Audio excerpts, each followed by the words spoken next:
Intro as soon as in just a minute, and then we're gonna break for sharing. Okay. Okay, here we go. Have a good show.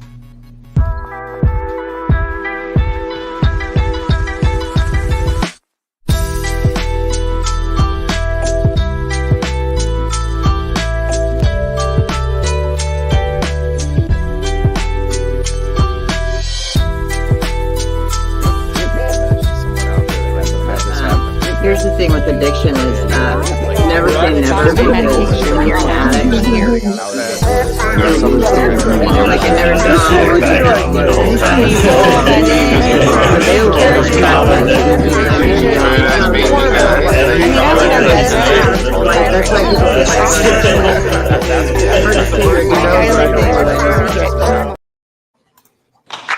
Yeah. Woo! What's up, everybody? What's up, guys? Back. What's going on? Welcome to another episode of People in the Boxes.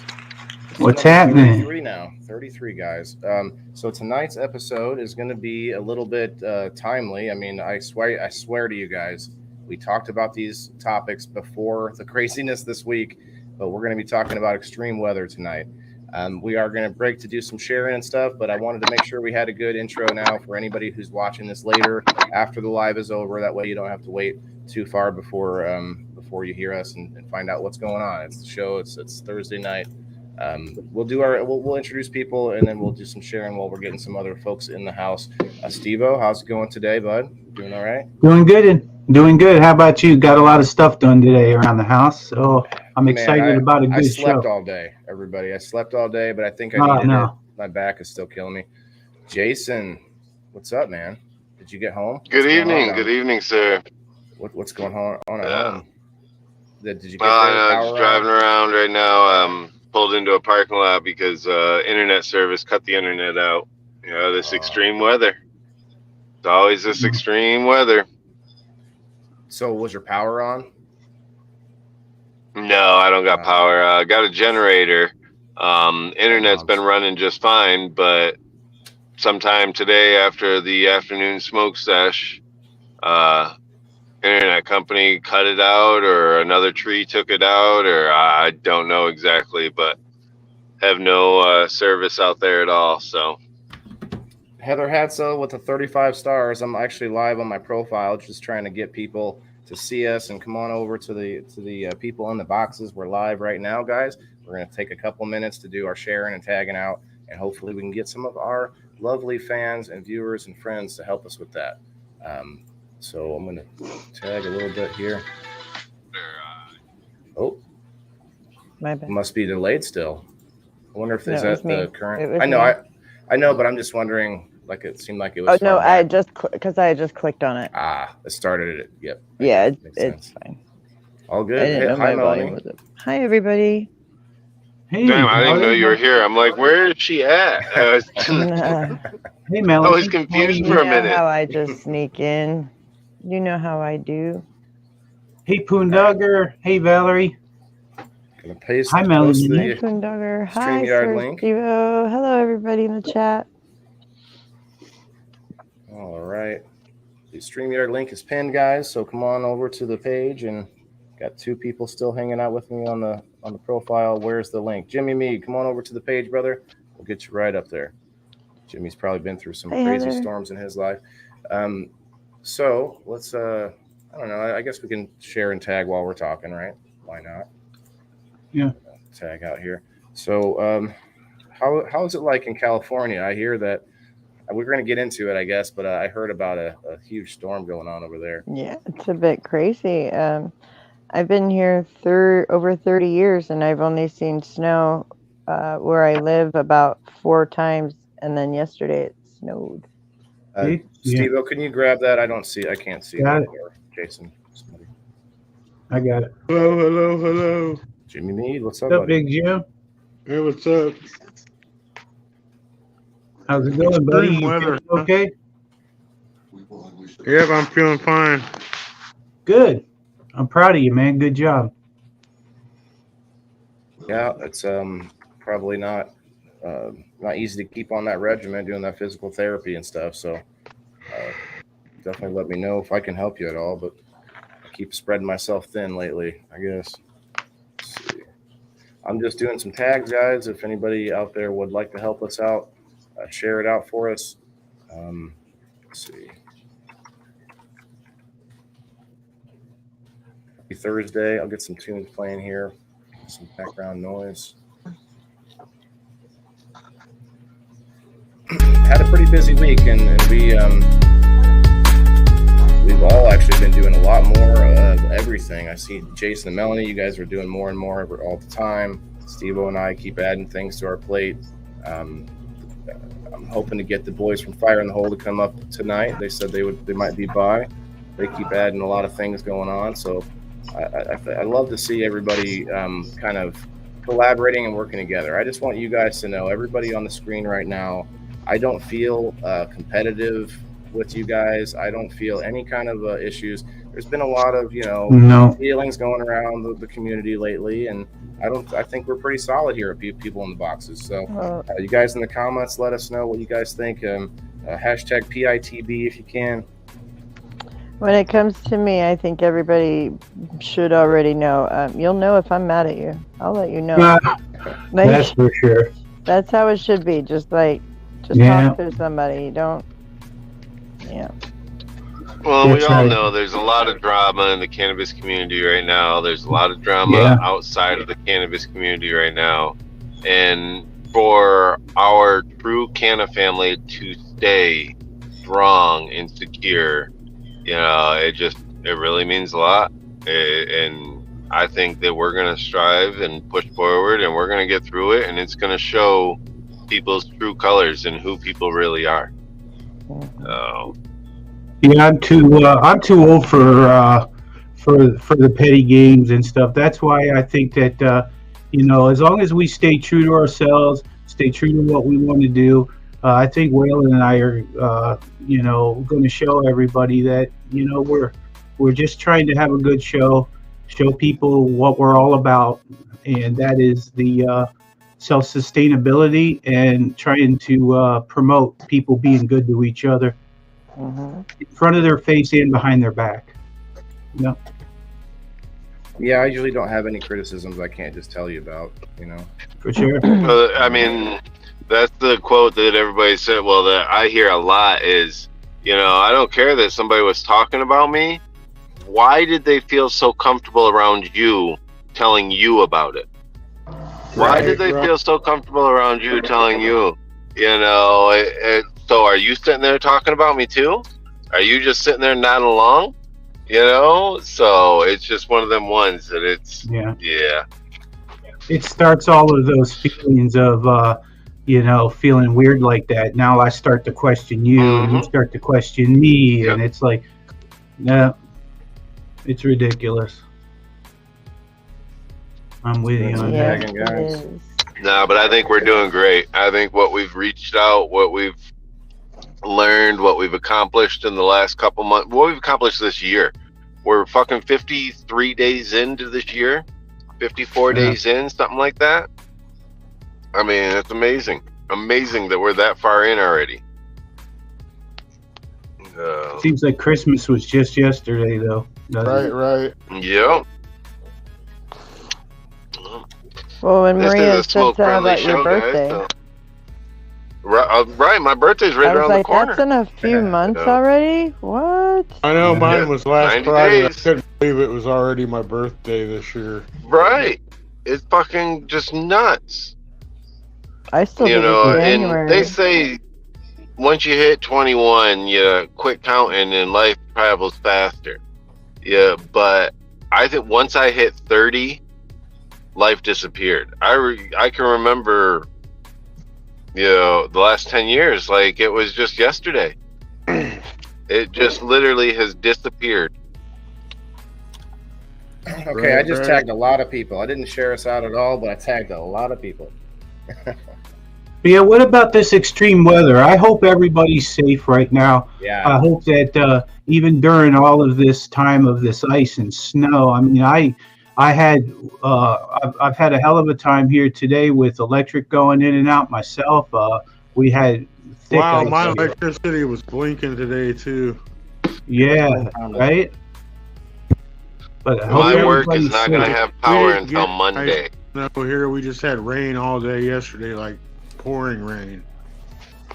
Oh boy. Yeah, we did too. It's coming into my basement, but then I see everybody with like feet of snow, and I feel for them. You know, it's like the power definitely goes out more often with snow because of the weight of on the lines and stuff.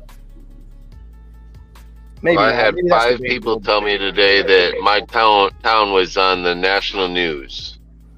Thanks, So Wow, that's cool. that's just Wow. that's crazy to me that we got the amount of ice and the storm and the shit that like it literally looks like a bomb went off. You drive through parts of our areas of town and it looks like a nuclear bomb hit. The trees are just collapsed, everything's down, power lines down, no power.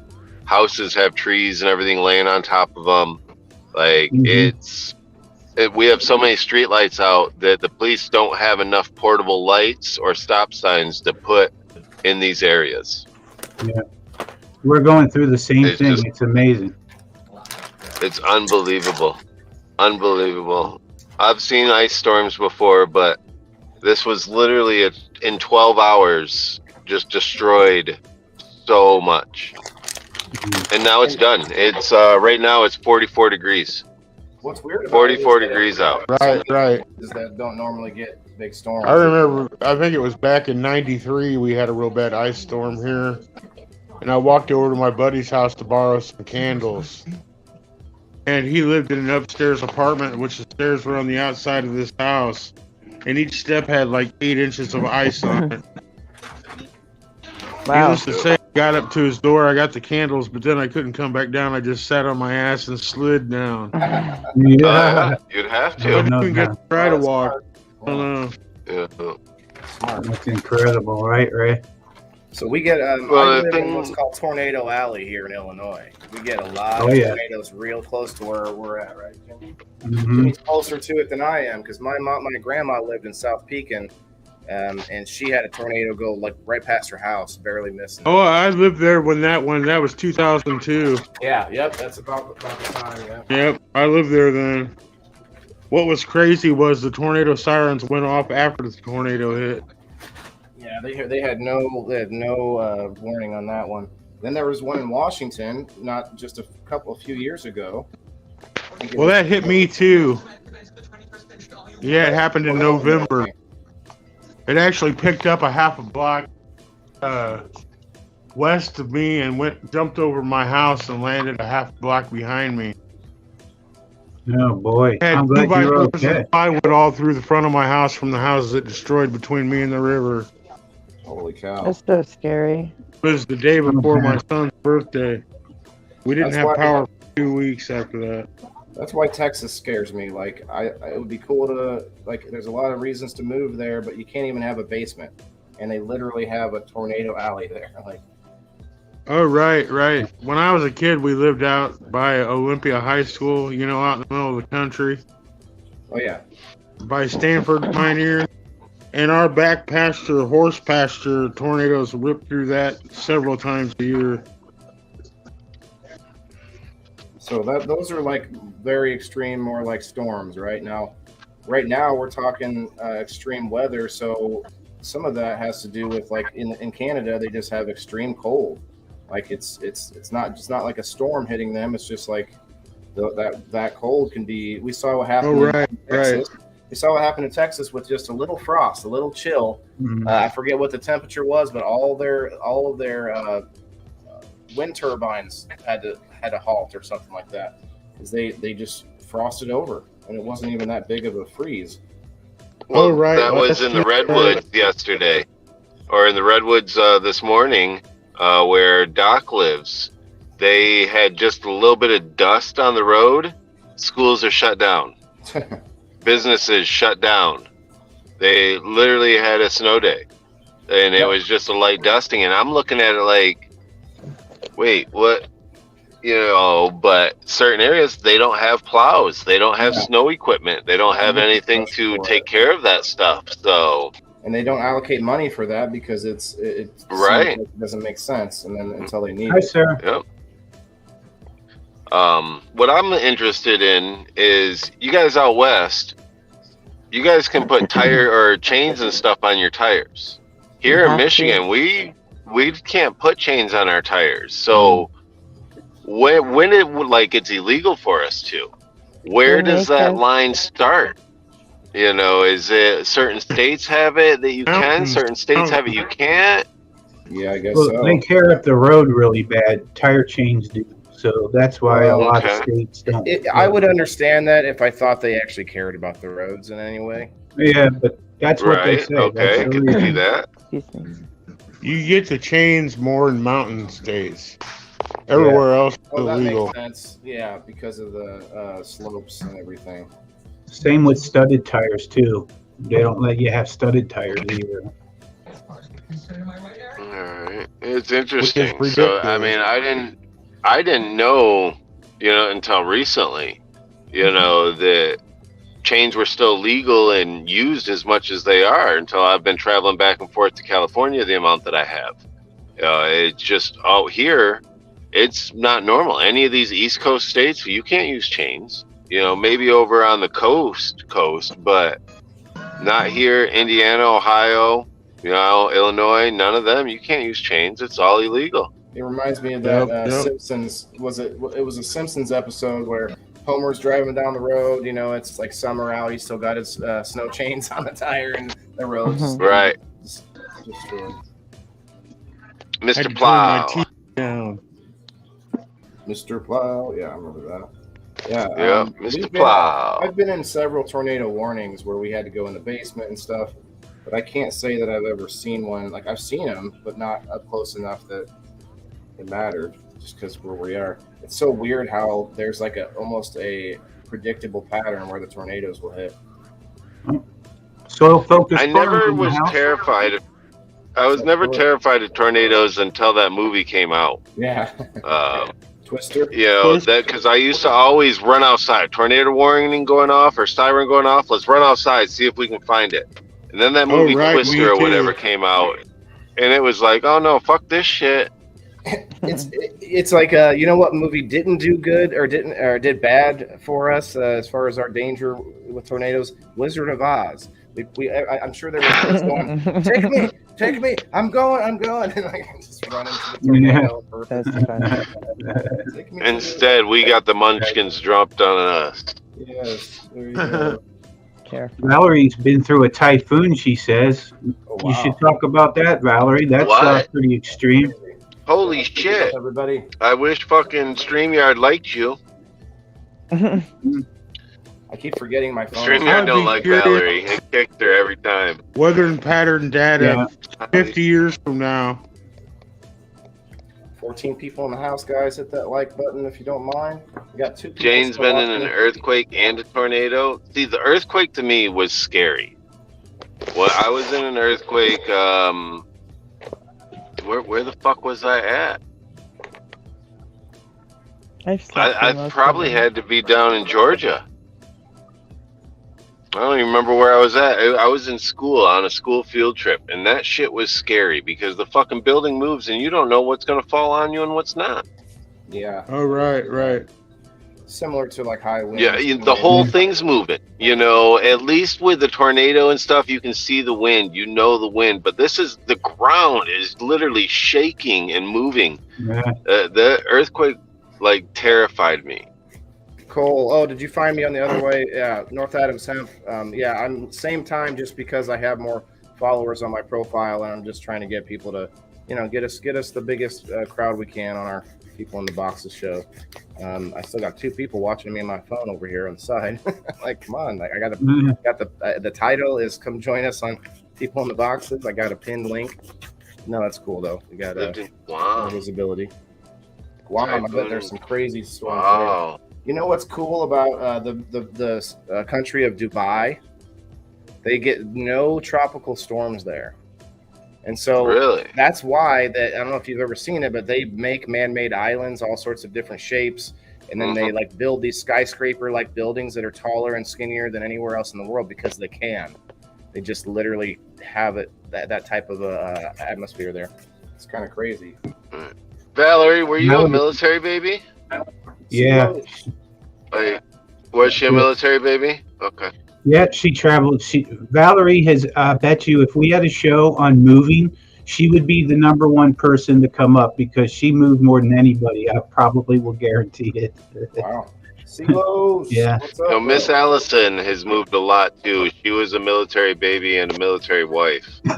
Yep, that's why She that'll has do it. moved a lot Guys, too. Don't Yeah. hesitate to come up and hang out with us, everybody. If you want to hang out on screen, talk about your CeeLo's. experiences. And yeah, I'm talking to you, CeeLo's. Nose Hey, step time. Oh shit. Maybe we could get you to tease. CeeLo's is going to donate a rig for our game night show, so I want to see if we can tease it. And I've also decided to make some changes to that, which is kind of beside all the points here. But Jason, I wanted to let you guys know that I'm going to start letting. I think this is how it's going to go, but I think we're going to let anybody play, and I'm just going to give preference to my local supporters. Like, Okay. So here we go. I was thinking about this earlier. Like, we'll talk about it later. I was just saying. We'll talk about it later. When we got off, like, we'll get off topic here. Weather's what we're at, guys. Weather. Like I was saying, I am really curious to see how wind turbines have affected our weather patterns, especially in like 20 years or 10 more years. Oh, Yep. I know that. What's up, CeeLo's? Wind and solar both. They're going to heat the atmosphere. I think the solar. Yeah. I think the solar is extremely. Sure. Our major cities, we've already seen with our window, the way that buildings, the glass on certain buildings are angled, it literally puts a reflection that can just so much heat. Yeah. So much heat can start a fire and do all that. So I know these solar panels are putting off like just They kill birds. so much. I don't know. Yeah. When we talk about weather patterns, like our wildlife really has a lot to do with that too, because of the migration patterns and stuff. And since we are having crazier weather and it is fluctuating, weather does change, whether it's good or bad, whether you hate it or not, it does change. And noticing, I know there's some studies on animals, and they notice patterns from them that have to do with our weather too, as far as migration patterns and stuff. Well, happy birthday, of course, Sarah. Weather affects migration patterns of animals. Mm-hmm. Jason, I don't think that animals necessarily have an effect on our weather patterns. I think patterns are affecting them. Right. We can learn. I guess what I mean is we learn something from the patterns by studying them. Yep. Jason's internet went out. But yeah, I don't think we had that bad of a winter this winter. I don't know about you guys, but No, it was pretty mild, I think. Yeah, very mild. So I think maybe we're starting to get like it's kind of catching up on us now. The whole planet's going crazy as far as it's like the whole Midwest. Most of Canada had huge storms. California, blizzard in California, like holy cow. Southern California at that. Nice to see you. Yeah, they said they had that in Los Angeles, right? Down in LA. How close are you to that, CeeLo's? You got snow outside? He's torching. Can you hear me? CeeLo's. What did you guys just said? How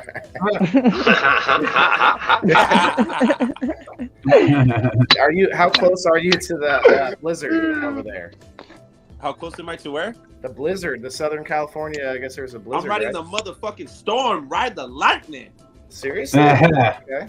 I ain't scared of a little bit of water and snow. Frosty water. We don't get snow. Yeah. In the mountains, the mountains are right here, like maybe like 10 minutes away from me, and they get filled with snow all the way down. And I'm like, yeah, the Rockies got rockier with snow. Yes. I'm just kidding. I'm just kidding. So you can go skiing up there about any time if you want. Go skiing. Man, fuck that. I'll get my boogie board or my surfboard and go in the wash and just start fucking shredding that shit up. See, that brings me to my next point. He said, fuck that snow. He said, that's snowing from me. He said, fuck that snow. But that brings me to a good point, though. When you go on a vacation, man, extreme weather can really put a damper on it, and like literally and figuratively, right? Anybody ever go vacation to Florida and it's like stormy and like 60 degrees the whole time? Like, what the heck? Like, this is not what I came down here for, right? I was on the Outer Banks out in North Carolina when hurricane hit it back in '98, split the island in half. Holy cow! Well, there's a part where it split it in half. It's really only about a quarter mile wide, and it was all sand, all beach. So it wasn't really that big of a feat to do that. Frost, read the pinned comment at the bottom. Join us over on the page. I'm just gonna go ahead and close this live out. So one of my Pakistani friends wants to come up on screen over here. Kanjoy? Maybe Kanjoy Raj? Maybe I could get them all to come over. 100 of them all at once. Oh, Kanjoy still comes on my live sometimes. He's pretty cool. This one is like I can't pronounce it. I'm not gonna go that route. I'm just finishing. See you later, guys. Somebody tag Jay Frost. Let's see. Oh yeah, I meant to tag. I tagged Mighty G already. Yes, they tagged. I did tag Happy Hippie, but they might be busy. She did say they were going to come on. I just have to hit them up and see what's going on with that. Excellent. Definitely friend of the Indoor Farmer. We love Happy Hippie Headshot.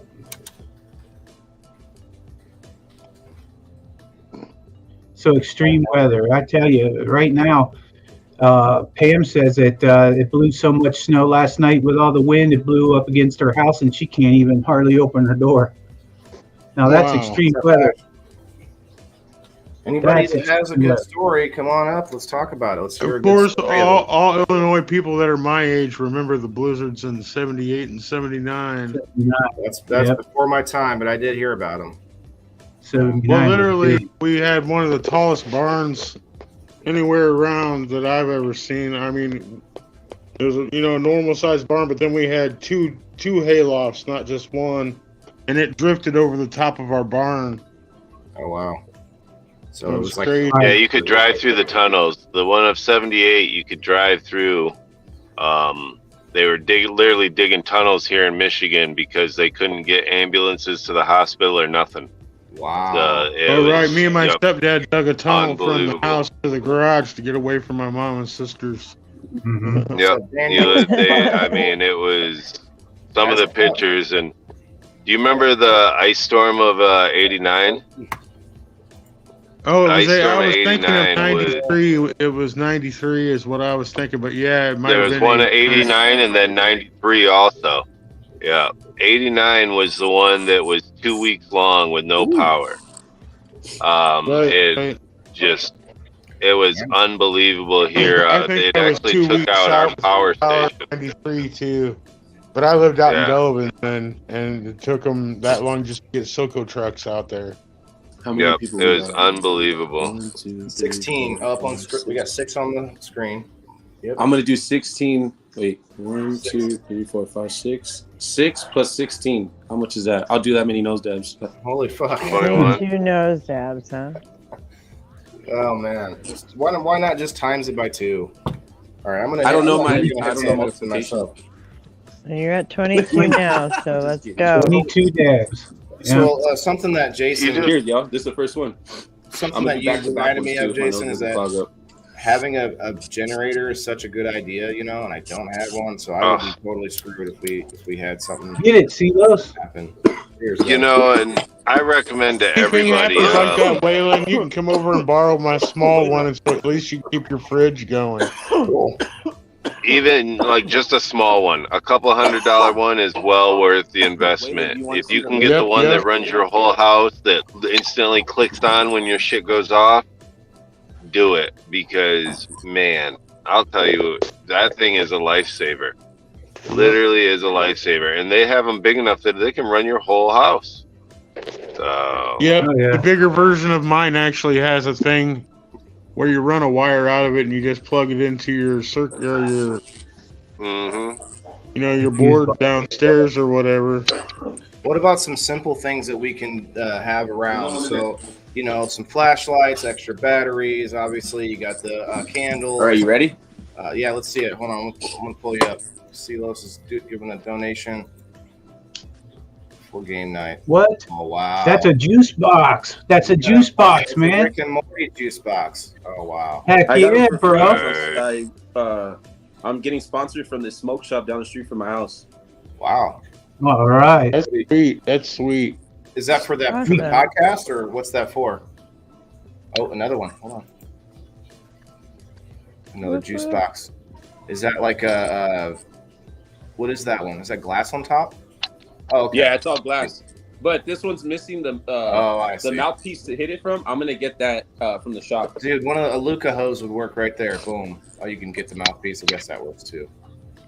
Topic tonight is extreme weather. Yeah, those are sweet. But yeah, Fino those Wolf are- has a custom juice box that's kind of like that, except for it's got his logo on them. Melanie and Allison bought me a Scooby-Doo juice box. I forgot about love that it. one. That's right. It hits amazing. So- Amazing. You put water in it, right? Yeah. I've never really seen any of them. I find that any small rig where you can get the smoke from the banger to your mouth the quickest always hits the smoothest, as long as you don't hit it too hot, of course. But any small rigs always hit the best, I think. Yeah. So I like with the Dab size of it.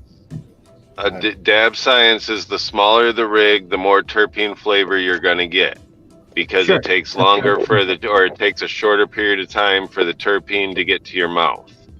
That's So what I the said. bigger the rig, the more smoke, the bigger hit you're gonna actually get. So you're sucking harder. That's actual Like Dab I Science always behind say. it. Wow. Size matters, Size matters. even small. That's Pervert. Yeah, even the small ones can be fun. Mm-hmm. All right, I'm gonna pull up the Yeah. page and I'm gonna share it to a couple of groups while we're talking.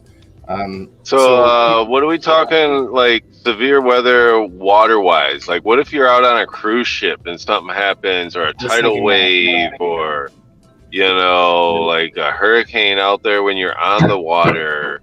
What are like we've seen what are them things that like a typhoon and stuff. Them are kind of that's real extreme. They're hardcore. Hell yeah. Well, those are usually pretty predictable. Like a typhoon or a hurricane, they probably wouldn't be running you out into it, I wouldn't think. But at the same Well- time, you never know. Haven't remember you that? seen Titanic? You remember that cruise that got stuck? Yeah. I had. Remember that Carnival cruise that got stuck out in the ocean? Oh my god. Oh yeah, they were there that for is weeks. Terrible. That was foolish. That was bad. Yeah. I want my money back wouldn't be all they'd hear from me. Yeah. Well, didn't they like They definitely got sued. give them a free cruise or something like that? And everybody was like, why the fuck would I want to get Let's back on a do boat? it again. Right. Right. Yeah, right. right. They'll call it the PTSD cruise. Valerie says ships get warned and still sail out. Cheers, yo. Yeah, that's the thing. Is I know they do, and because they think they know better than what the warning is. Get it, Cheers, Silos. Well, Rose last night, we were on live with her, and her husband got vertigo from how windy it was and blowing their house around. And they live in a 150-year-old house, big house. But it was so windy where she is that it was like her husband literally got vertigo, was getting sick from it. I mean, the extreme weather last night across the whole United States, I don't know how far it went, if it crossed the world, where it went. But if you look at the United States map yesterday, it was unbelievable, the weather all the way across the United States. 18 people in the house. Very cool. Awesome. I hope you guys are having a great Thursday night. But Hi, Rose. we are. Nice to see you. Speaking of Rose. Rose. You guys feel free to come up. Kasia, hello. Joe Kelly in the house. Awesome. Everybody What's hang up, out. guys? I feel for Pam though. Pam, I do hope they can get you dug out soon. You said about 30 minutes from town. Oh wow. Mm-hmm. I did live out in the country once, and that's no fun when it's everything snowed in. Rose is starting a fire at her house, she says. That's awesome. Yeah. That's cool. Yeah. So that's another Agent thing is like says- having fuel ready for extra heat if your power goes out. Oh, That they used to have cold days. cold days for school. Wow. Ours was if it got below -10, I don't think they Yeah. could let the kids stand at the bus stop. Yeah, I think they still have Uh-oh. that. There's a temperature they can't Yeah. let the kids go. Yeah, they still have that now. Wish it would have been like that when I was a kid. Mhm. Yeah. No shoes, uphill, both ways. Oh, I'd be out there at like 6:30 in the morning, standing at the edge of the driveway, Mm-hmm. Yeah. I used to wait Go ahead. for an hour. an hour. Jeez, oh, because parents left, so they made you stay out there and wait. No, No, you never knew when the bus you was never going to knew come. when the bus was gonna get there. You Wow. didn't know. You got given a time frame between this time and this time. The bus is going to be there. It ain't like it is today where it's pinpointed down to the fucking minute what time they're going to be there. Yep. No, this shit, you didn't know. So, and And God if they- forbid if they you missed live you, close then to I the was walking school. 2.5 miles to school. Yeah. Because if you lived close to the school at all, you wouldn't get picked up by the bus. You had to walk Yeah. to school. You had to You walk. know, it was Right. you had to walk. There was no. It didn't matter that you were fucking 3 blocks, whatever, a mile and a half. You had to live a certain distance, or that bus wouldn't pick you up. Like, Check bro, you this drive out, by me. man. Drive by me, pick my The ass bus up. stopped across the street from my house, but my kids still had to walk to school. Right. This is California It's right now, crazy. you guys. Look at this. 4 hours ago, 3 hours ago, 2 days ago. And that's California. That's what I searched. I mean, yeah, LA, California. That- great. Upstate New Yeah. York got pounded too. That looks like so much Yeah. fun. Yeah, Oh, you must no. not be near that, Silos, because this happened all down in SoCal. Look at this 1 day ago. Jeez. Yeah, because they don't have the infrastructure. I mean, like you don't have the budget for that when you live in a warmer area. So they just Oh no. They don't have salt or anything for the roads. They don't have salt trucks, plows. Right, No. right. Arizona got nailed too. Wow. I'm gonna look up the definition because I keep thinking of storms, but extreme weather could be just as simple as just a super hot day, like really high heat or a very, very cold day, Yep. Reed Timmer, extreme meteorologist, says Valerie. Okay, we'll check them out. I miss heat. That's what I'm saying right now. I'm sitting here fucking in my car freezing, like, damn it. Oh, I Uh, miss heat. How so? You couldn't get I back to just want the mom's? sun beam and do what? Didn't want to go back to mom's house? She lost internet and everything. Oh fuck! So, At least she has what? yep.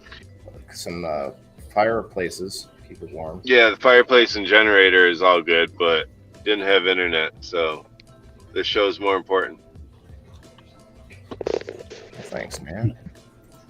I Yeah. feel like cool. giving you a nice warm hug. That's but I cool. can't, I mean, you Thanks guys for know that. I'll sit in the car for hours being on this show. I'm Well, here. thanks. Aw. I got my That's little great. fake fireplace cranked.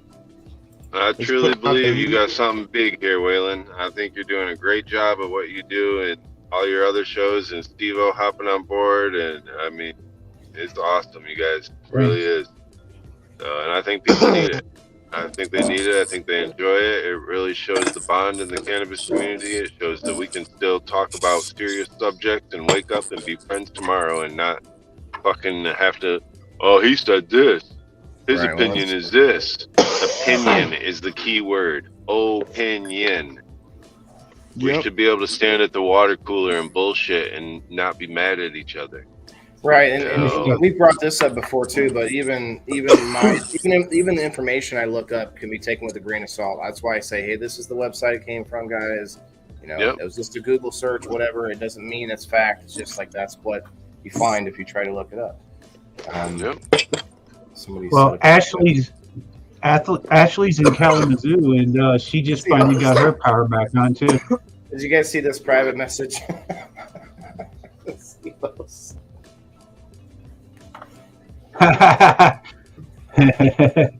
You got the eye of the tiger, baby. I'll read it out loud. I know it was private, Silas, but I'll read it out loud. I got the eye of the tiger for these nose dabs. I just did a back-to-back one right now. Took a dab and then another dab right after. We're waiting to see all 32 of them or whatever. Bring it on. My nose could take Silas, what happened last Right, night, like bro? you weren't counting. I'm not sure that you did them all. Right. That's I what I'm don't. saying. Audience, do we have a count? Redo. Do we have a tally? Redo. I'll start all over. That's fine. That Start this That was shit too back easy. over. Fuck it. Never mind. Wish I could. I don't have any. Way too easy. I have some keef I'm gonna smoke here. Yeah, thanks for hanging out, The everybody. eye of the tiger. I know this is a good time for the subject, but I definitely hope everybody's safe tonight. It's going to be a rough few days for some, I think. We got a lot of rain here, but that's not going to keep me from going anywhere, right? Remember, if you're somewhere that doesn't normally get snow, don't be going out there and with, uncovered skin and trying to shovel your driveway. Cheers. We did do an episode on how to handle the heat, because it's such a broad topic by itself. We talked about like how your plants deal with the heat, how your animals deal with the heat, how your kids, how you have to protect yourself. And so this is more of a broad topic on all extreme types of weather, which I like. I like doing that macro and then that micro look at specifics. Cole, what's up? I'm in a bad spot to hear. Whoa.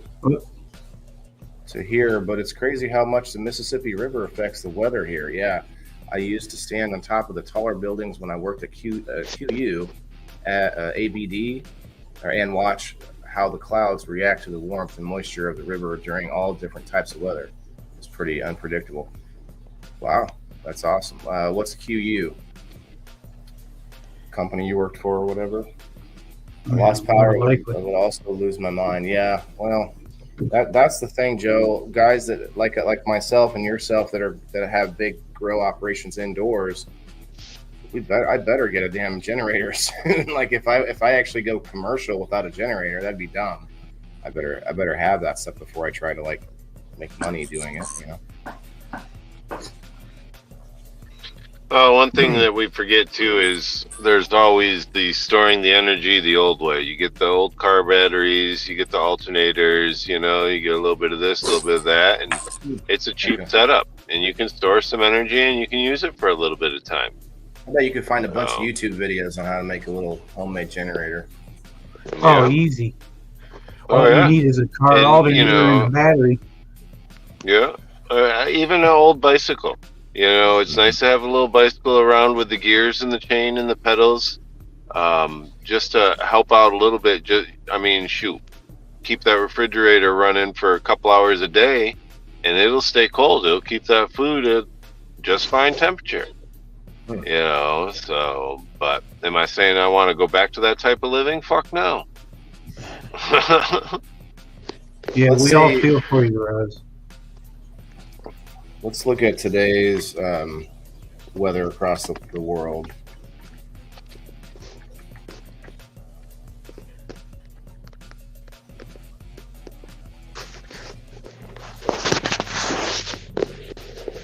So some people, I don't know if we get into this a little bit, but some people believe, and I don't know if it's true or not, but believe that they meaning anyone with enough power, can actually cause weather events with machines and stuff. Does anyone here believe this? I'm so glad you did touch on it. I fucking love it. I wasn't sure if we were going to go there or not. Does anyone believe that that's like blizzards in Southern California and Texas freezing over and things like what's going on here?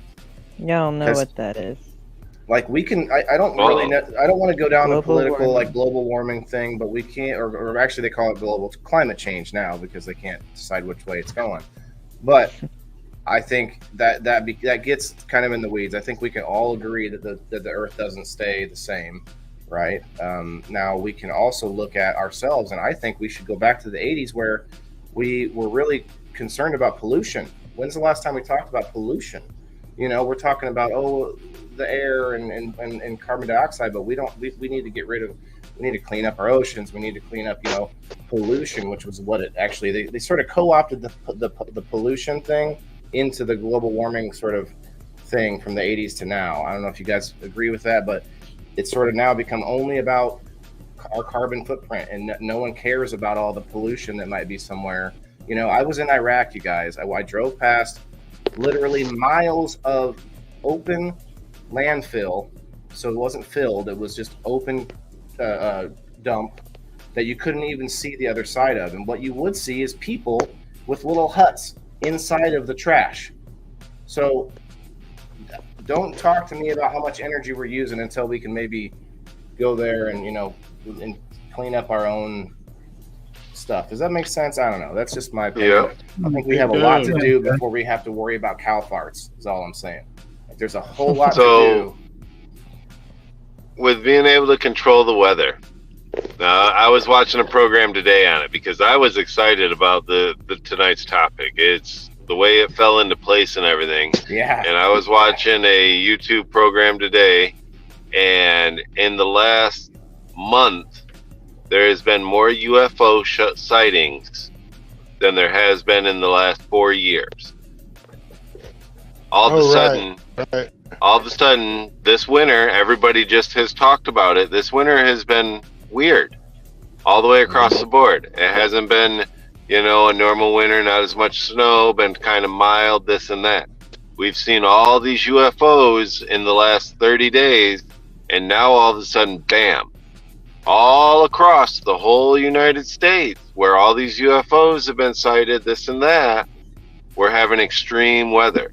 So now a UFO is an unidentified flying object. It doesn't have to mean aliens. This can be something put up from the government, a piece of machinery sent up, trying to control, trying to do this, trying to do that. Have you Here last night, we had thunder snow. We had lightning. Yeah. Right. I can see so how much can they actually all those chemtrails you see off the back of those planes, so those planes do not produce visible pollution like that. No water vapor. Right, so it's one of them things. It's the Chinese blimp. There's so many things. Well, Jason, I heard about something recently about Hang this. on. In the That's chat, Dan. Daniel. That's Dan. It's the Mushroom Man. I'll Good. I'll allow him. Yeah. Daniel, come up. It's probably something like really informative link actually. It's a newsletter. Power. Yeah, switch. it's okay. He's good. He's good, Jason. Yep. No, we're good. We just got to check it. No. I appreciate the quick eyes for sure. But here's something just to touch on what you said about UFOs. They found that there's a way to point lasers at one point, at the same point, like a bunch of lasers. You point them all at the same point, and it literally makes a ball of plasma that can be moved around just like your flashlight could move a dot on the wall. Mm-hmm. And that's a lot of what people are thinking might be possibly what they're talking about. The things that move don't have any noise. They're just like solid tic tacs that go all over. Who knows? Could be little green men. Yeah. But weather patterns, we talk about weather, like the Earth itself has a rotation around the sun that is oblong, right? It's not a perfect circle. So the Earth itself gets closer to the sun and further away from the sun, and also closer and further away from other bodies like our asteroid belts and stuff.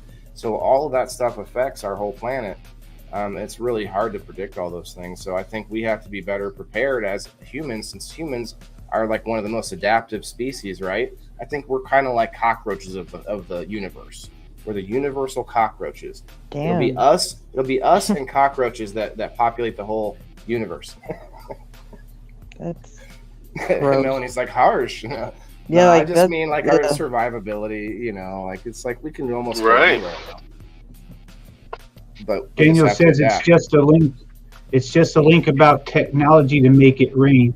Oh, That it's important to control the weather if we want to continue producing food for the population. It's probably about that cloud seeding that they were talking about. Yeah. I I agree that it is important that if we could control the weather, I mean, that would be amazing.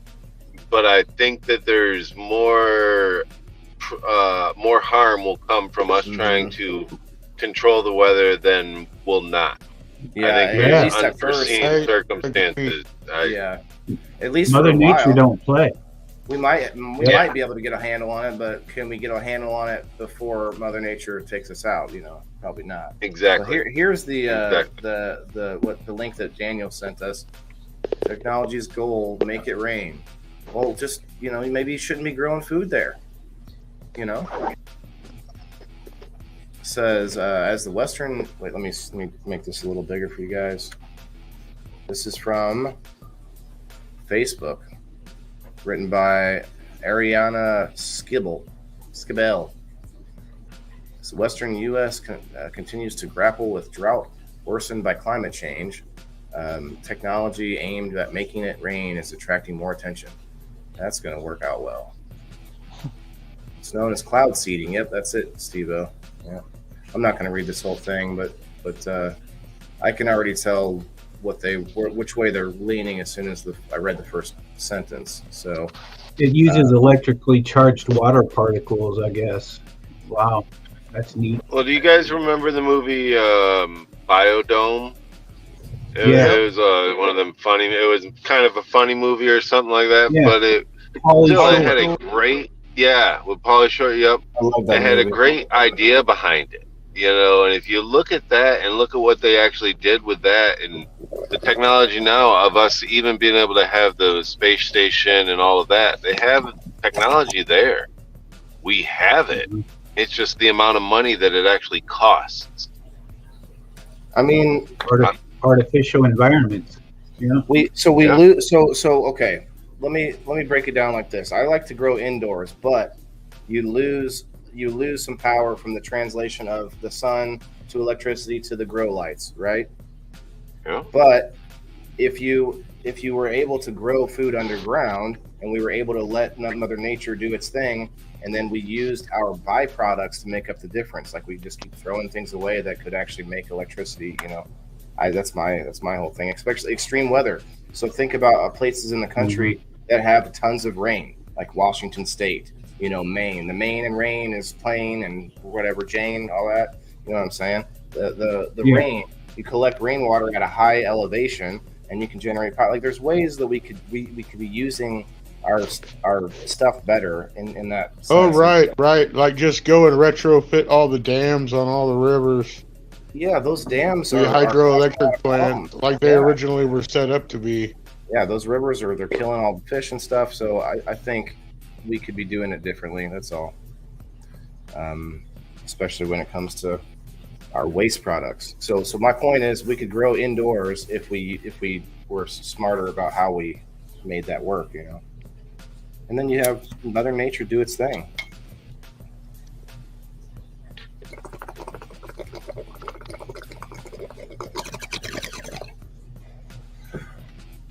Like these missile silos. Ever seen one? Like a millionaire buy a decommissioned missile silo.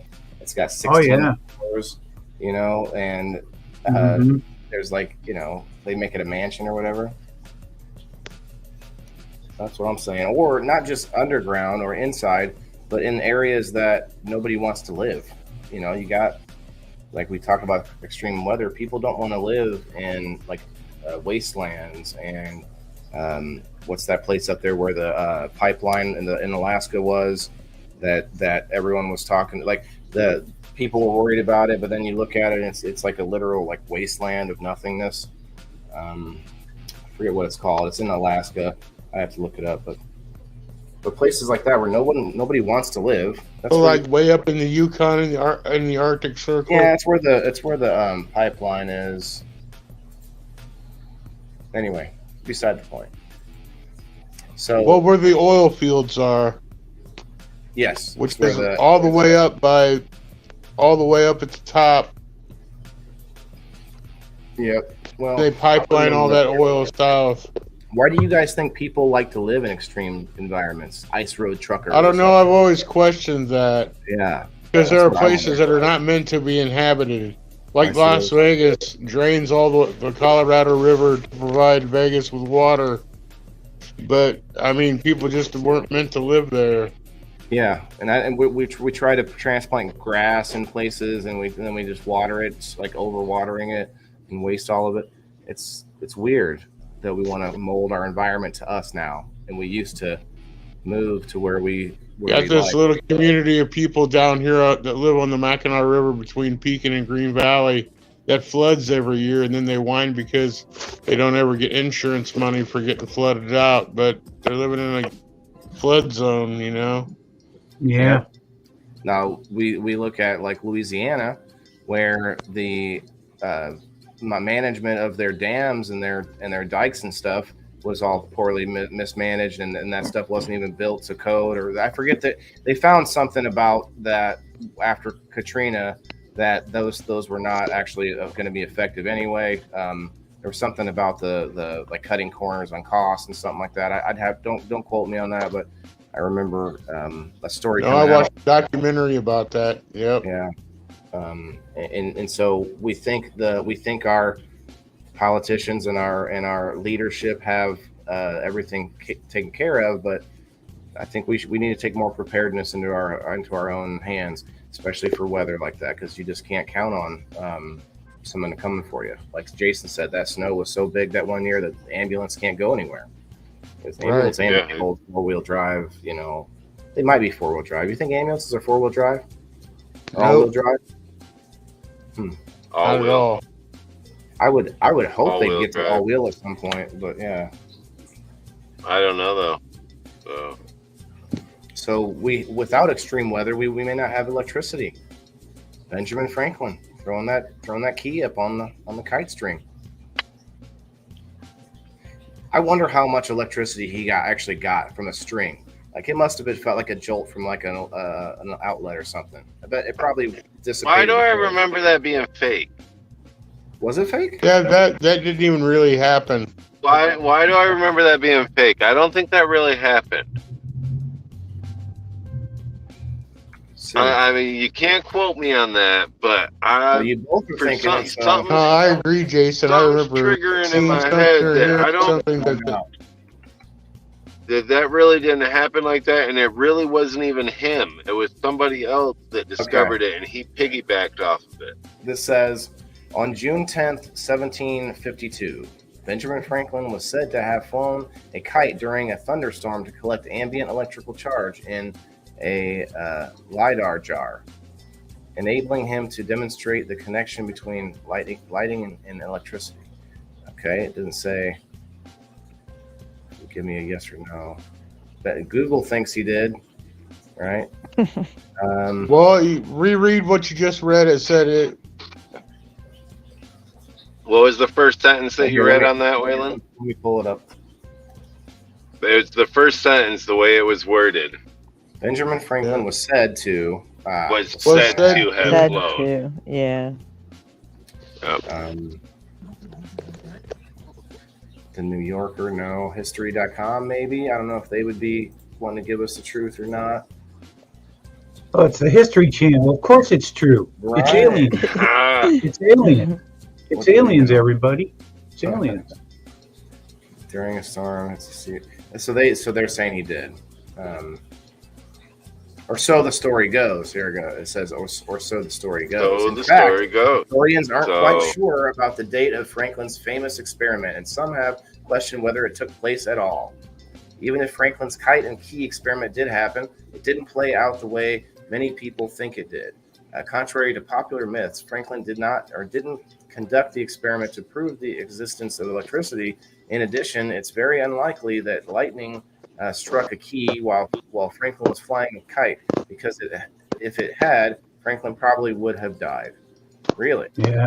So I wonder why they think he would have died. I think, in my opinion, I guess the string does make a connection to the ground. I'm not a scientist, but I feel like the lightning would burn the string up so fast that it wouldn't even make it to the ground. But I guess it still would keep going in that direction because it's already moving. Anyway, beside the point. Yeah, see, I thought I wasn't quite, I couldn't remember for sure, but I could have swore I heard that was totally fake, that it wasn't and like that said, that he wasn't even looking to prove electricity. He was out there, so. Well, they have a picture of it, you guys. Well, it looks like there's photographic evidence. Well, there are opinions then, I guess, that says that it was fake, obviously. So there's opinions both ways, I guess. His creepy son. Yeah. Father. All right. The string was wet and conducted the electricity, Valerie says. That makes sense. Well, or he used wire. There's a thing. Wire. Oh, yeah, it was raining, right. So the string would be wet. You're right. Right. Yeah. Okay, touche. Does it go through? I didn't think it would go through a string, though. Yeah, I wouldn't have thought that either. But when you think about it, it reaches the closest thing to the ground, and if the string is connected all the way down, that's probably. Mm-hmm. I see why it would have connected. I just didn't think it would actually. Last. A wet string. Yeah. Mm-hmm. Yeah, a wet string would be a trail of water, and it would instantly just go zap. Yeah. Yeah, right through you. Similar to a wet G string, you don't want to see one of those either. No, sure don't. I mean, never mind. No thanks. CeeLo's just dipped. He must have had a call or something. Bye. Damn. But he did show us the items, so now I know they're there. I couldn't really give them away last night because I hadn't even seen them, and he wasn't there at that time. So that's cool. Yeah, we were supposed to have a giveaway for this show too. Yeah. I don't want to. I'd rather do it with her here. Yeah, that's what I was thinking. Mm-hmm. That's what I was thinking.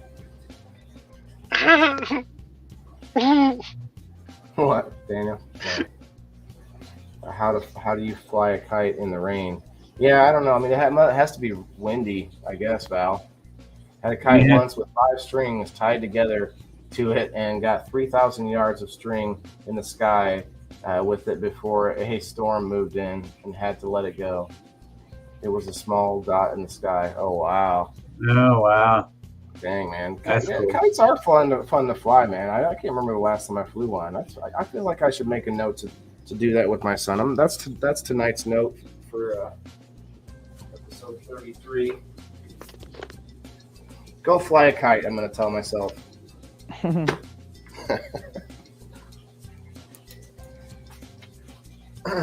Yeah, I got this cool 5-star 5-subject notebook here for all my shows. Heck yeah, I think you'll fill that up with ideas in about a month. Well, it's more like notes and stuff to remember, but yeah, the ideas that they don't stop. So, Melanie, how is it where you are? Is it not snowy there? You're up farther north or something? We got Melanie. Sorry, my bad. We got what I'm gonna call snow where I live yesterday. It's like hail, but slushy here, and not as hard. It was neat, but like I was saying earlier, I've only seen it here maybe 5 times, so it was kind of cool. Now it's just cold and rainy. Okay, I wrote it down. Go fly a kite. Rainy. Probably don't get a lot of that either, do you?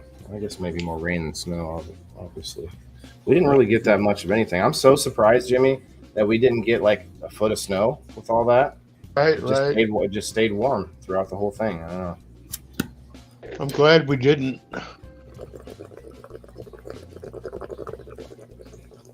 Definitely feel for everybody out there without power and shit.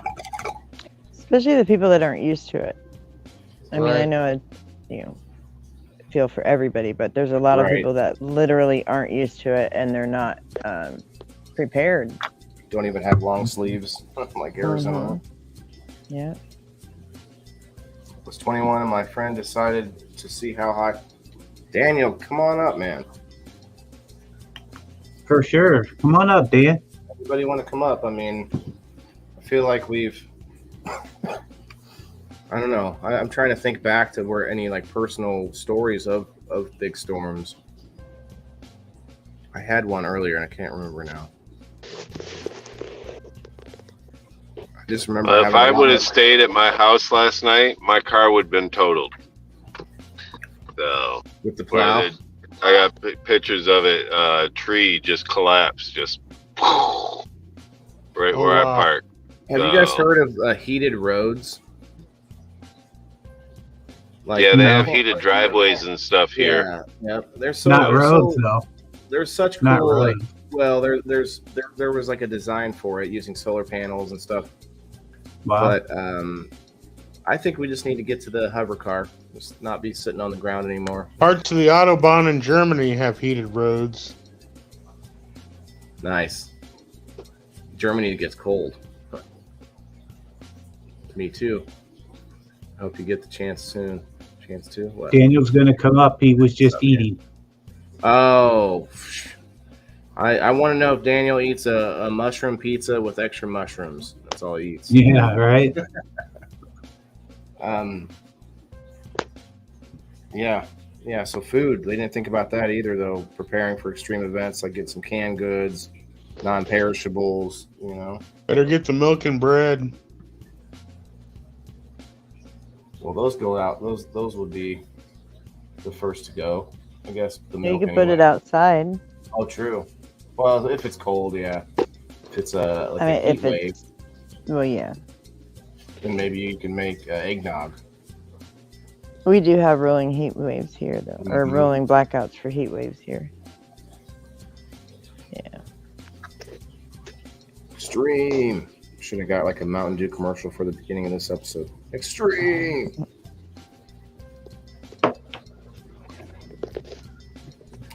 Well,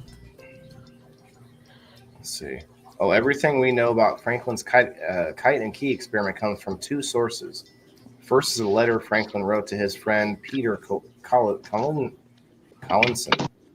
in October 1752 that was published in the Pennsylvania Gazette and read before Royal Society.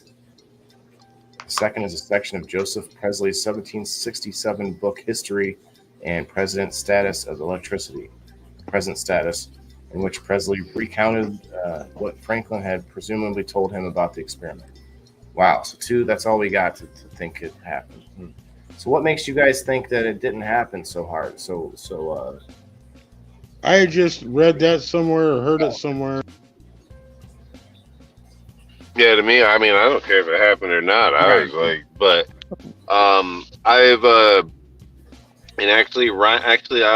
Ryan was the one I think I was having the conversation with. 99% of our huge scientific findings were not done the way we were told they were found, the way we were told they were perceived, and even by the person that we were told found them. You know, unfortunately. Sorry, I was gonna say not even necessarily in a nefarious way, but you have the game of telephone, you have the game of tell the other person, and then how the paper writes it out, and so. But yeah, definitely some of it was nefarious. We're not going to get into that though.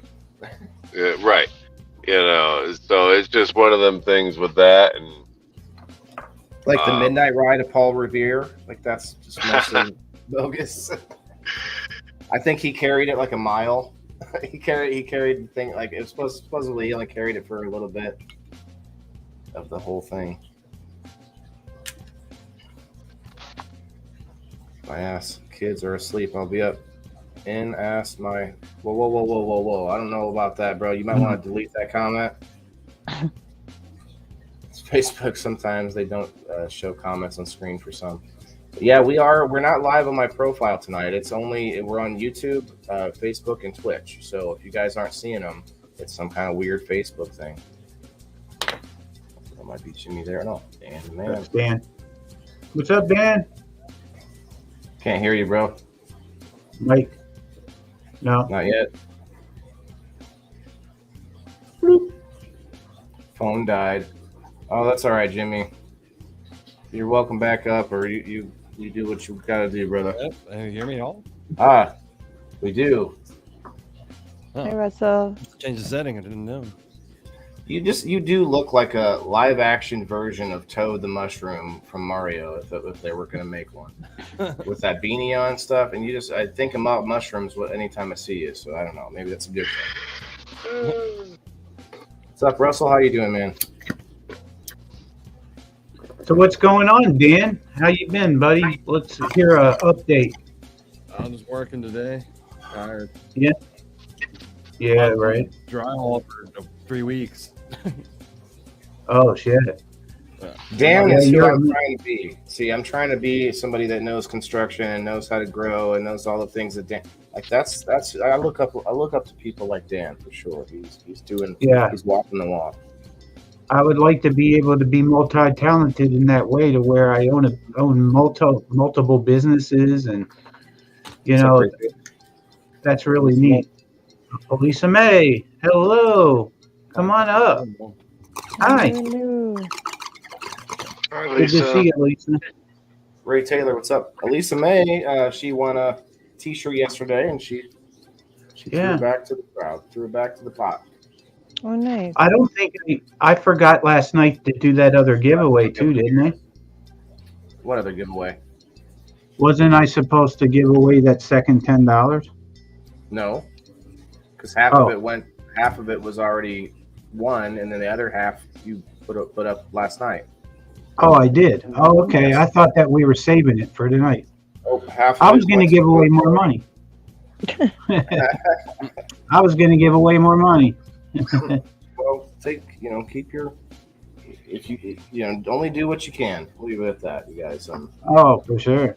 I honestly think we're developing an audience here of people who care about sort of elaborating on some of these topics, to where we sort of all get a different picture. Like, Melanie in almost a darn near like sort of tropical state. I'm in this middle plain state where we get this weird weather. Jason's in a place where I kind of just always imagine having snow all the time, but I don't think that's the case. So like, for us to get that perspective on each other is awesome.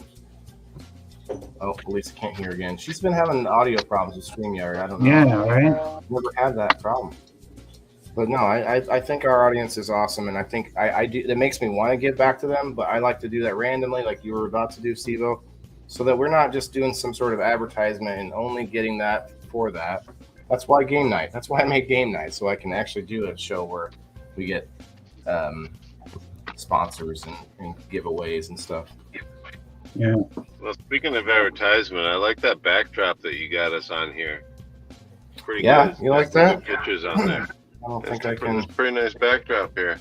I don't think if I had it on I should put it on a overlay. I could put that over an overlay. We're going to send you over the Whalen the Indoor Farmer one so you can start using it. Fuck yeah. Right. That'd be badass. Yeah, kid. I got a bunch of them. Between Melanie and I don't even know how many we have. What's that? The Banners. Oh, I think I have 5 or 6. I just need to put them up. I think I have 3. They take up so much room, so they start to. That's why I can make mine different sizes. Yeah. Yeah. I'm gonna put that up. Yeah, because I got the one with behind you. I got my regular one, and then I got the No Fucks Given Friday one. So Dan, you live more southern Illinois, and I know that's where the tornadoes come in a lot of times. Well, I live on a bluff. I think Cole was talking about it earlier. He said he used to work at QU. He was actually talking about Quincy University. And it's for some reason when this bluff we live on, when storms hit the river, they just completely fall apart. So Quincy has only been hit by 2 tornadoes that we know of in the last 200 years. But one of them was really bad. But I see it all the time. Every year, a storm will approach Quincy. Really, really strong storm hit hit the other side in Missouri, and it'll just fall apart because it hits that bluff. It's really Check weird. this out.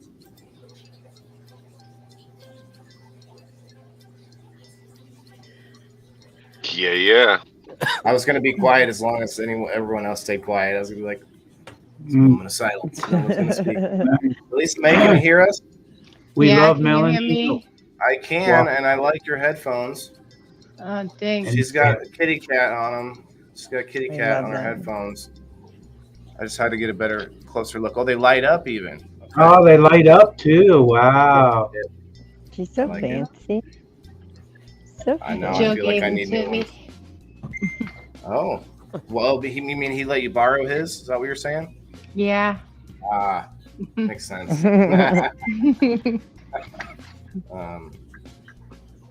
They won twice yesterday. Joe won some beans from Eric Zick. Shout out to Eric. He's at work right now. And Elisa won that shirt. But yeah, awesome. Congratulations. They are lucky people. Oh yeah. That's so weird. When you took that hit, your bong disappeared.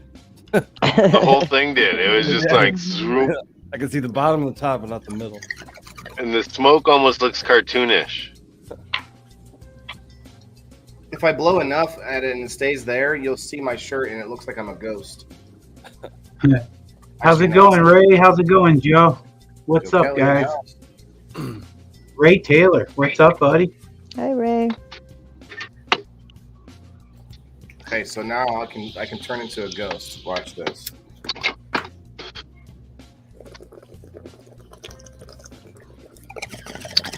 So, do you think we cause earthquakes or no?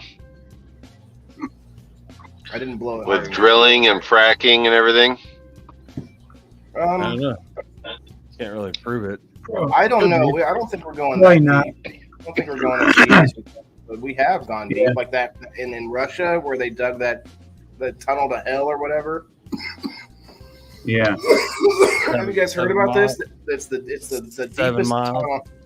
Yeah, and they said that they lowered a recorder down it, an audio recorder, and all they got were like they heard like these like sort of wailing sounds, like ghost or something. They don't Well, know if yeah. it's just- What happens when wind goes down into a tunnel? But why would it go down into a tunnel? It's just a tunnel and it stops. Like where's the wind coming from? Up top. It doesn't blow down No. there. There's no through. No. There's, You can only have wind if you go from a high pressure to a low pressure system, because that's the way wind moves. So if there's nothing in the hole to pull the air down, it's not going to go into the hole. anyway, it was a mystery. Oh, It was a interesting. mystery. And they got some weird, eerie sounds out of it. Interesting. I'm on the Wikipedia right now, and it says that it was the recording of the tormented screams was later found to be looped together from various sound effects, sometimes identified as the soundtrack of the 1972 movie Barren Blood. Uh-huh. So it's actually somebody, but they really did dig a hole there. They really did lower something recording device down there, but they really didn't hear anything at all. Wayne Cruz, what's up? Sorry, I keep doing that to you, Steve. That's So, okay. what about the extreme weather over at the Bermuda Triangle? Blow over the top of the hole, Joe Kelly. Joe Kelly says, You know, Joe Kelly, he says, watching my kids, I don't know where his mom went. She's on the screen. We found her. Sorry, Jason, Yep. I totally derailed We you. got her. no, We you're got her. good. She's all right.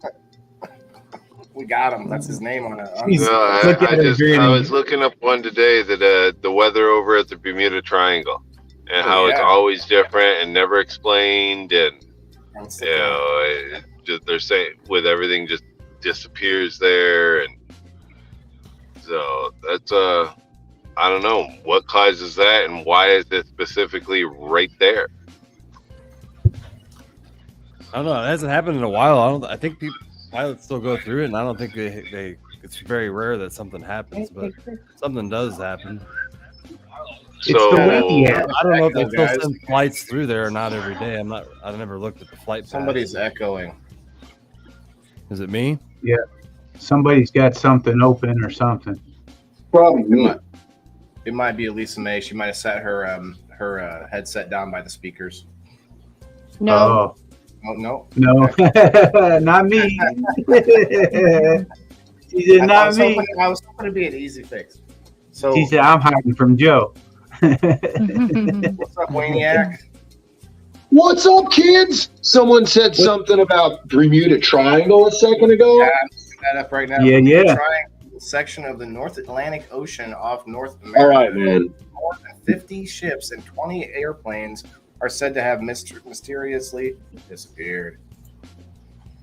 Here you go. Here's a whole list of Bermuda Triangle incidents on Wikipedia. List I everything. believe it's because the stones of Bimini. I believe that it's actually the steps to Atlantis, dude. Maybe Says it's the- Atlantean.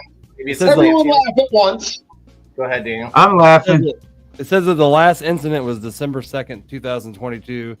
An Air France airliner experienced several electrical issues with media systems and the anti-icing module, and eventually had to be forced to fly back, turn around and fly back. But that's the last time anything weird happened. Wow. This instead of Wikipedia, I'm on Britannica. They still make, isn't it Britannica? Those old That's books used to Encyclopedia Britannica. I didn't know that. Bermuda You Triangle. wouldn't lie to kids. No. No, that's where you find the truth. If it's on the internet, it has to be true. Yeah. The reports Duh. date from mid-19th century to now, I guess. Oh, wait, reports of unexplained occurrences in the region date to the mid-19th centuries. Okay. Some ships were discovered completely abandoned for no apparent reason. Others transmitted no distress signal and were never seen or heard from again. Aircraft have been reported and then vanished, and rescue missions are said to have vanished when flying in the area. However, wreckage has not been found, and some of the theories advanced to explain the repeated mysteries have been fanciful. What? So, however, wreckage has not been found, and some of the theories advanced to explain the repeated mysteries have been fanciful. Ooh, okay. What's that? No, I was just saying, is that because they think that like people have made the stories bigger than they are? Is that what they mean by fancy? That's what I'm thinking. They make it like bigger, like Mm-hmm. like embezzled. Yeah, well, every time we told the story, or okay. Not embezzled. So I didn't mean to embellished. interrupt. I was just, you got me thinking right there. I was like, ooh. From what I see, it says that every story of somebody gone missing, they were either went into a hurricane or a storm, so they shouldn't even been there in the first place. Right. So, but this is undisputable. I mean, I don't know how fanciful this is, but looking at this number, 50 ships and 20 airplanes. I mean, that's enough to be pretty darn mysterious by itself. Well, and that's saying that they found the ships too. Some of the ships have been found, but the crew never was. Right. So that to me, is it pirates? Is it government? Is it, because there could be a military base ran by some country, some pirates, somebody, something that literally does kidnap all these people and does whatever they want to do. Good boy. Good boy. It says that the last ship that sank was in 2015, and 33 lives were lost. Do any of you guys watch Secrets of Skinwalker Ranch by any chance? I've heard of it, I think, but I've never seen it. Just curious. Trying to find other people who watch it besides that. You gotta look at what we just traded people in, wars because somebody decided to take some drugs or do something over in another country, and we traded some of our prisoners, for a POW and stuff like that. So God only knows what the hell these countries have hidden that we don't know about. So, that's like outside the world seed bank. Shit. Yeah, our own country, outside the world seed bank. There's the seed bank up in Antarctica that is right behind the ice wall.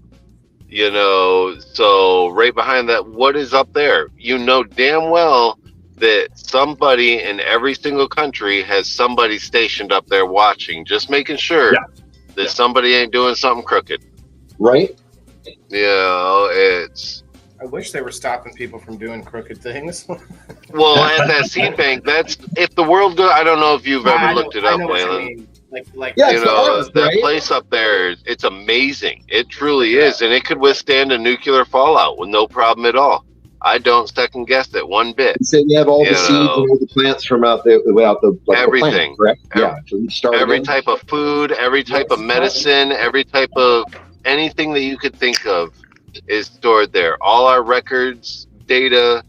There's so much shit stored in that place, and it goes for miles and miles and miles underground. Where's you know, it's again? what Waylon has talked about. That dig down.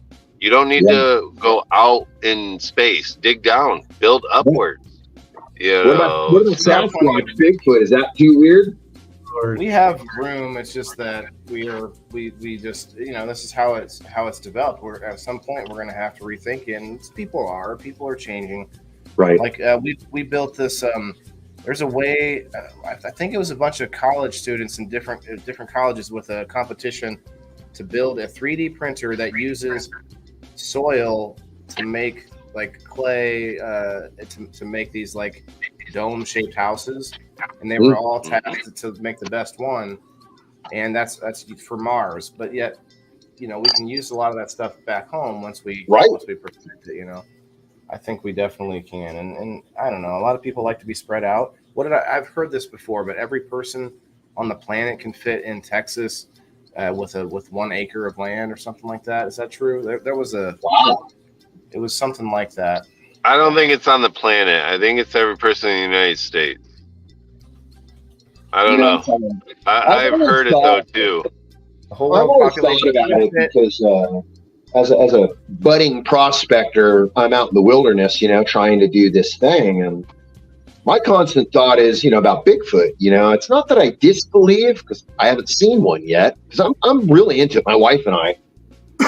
But there's just so much out there that we haven't found. There's so much out there that we haven't explored. 50% of the earth is unexplored. Can you check that for me with Google, please, good sir? Well, sure. I mean, if you take into account the pockets of open space that they found underground and the extreme climates that we can't really reach yet, I agree. Or even the water.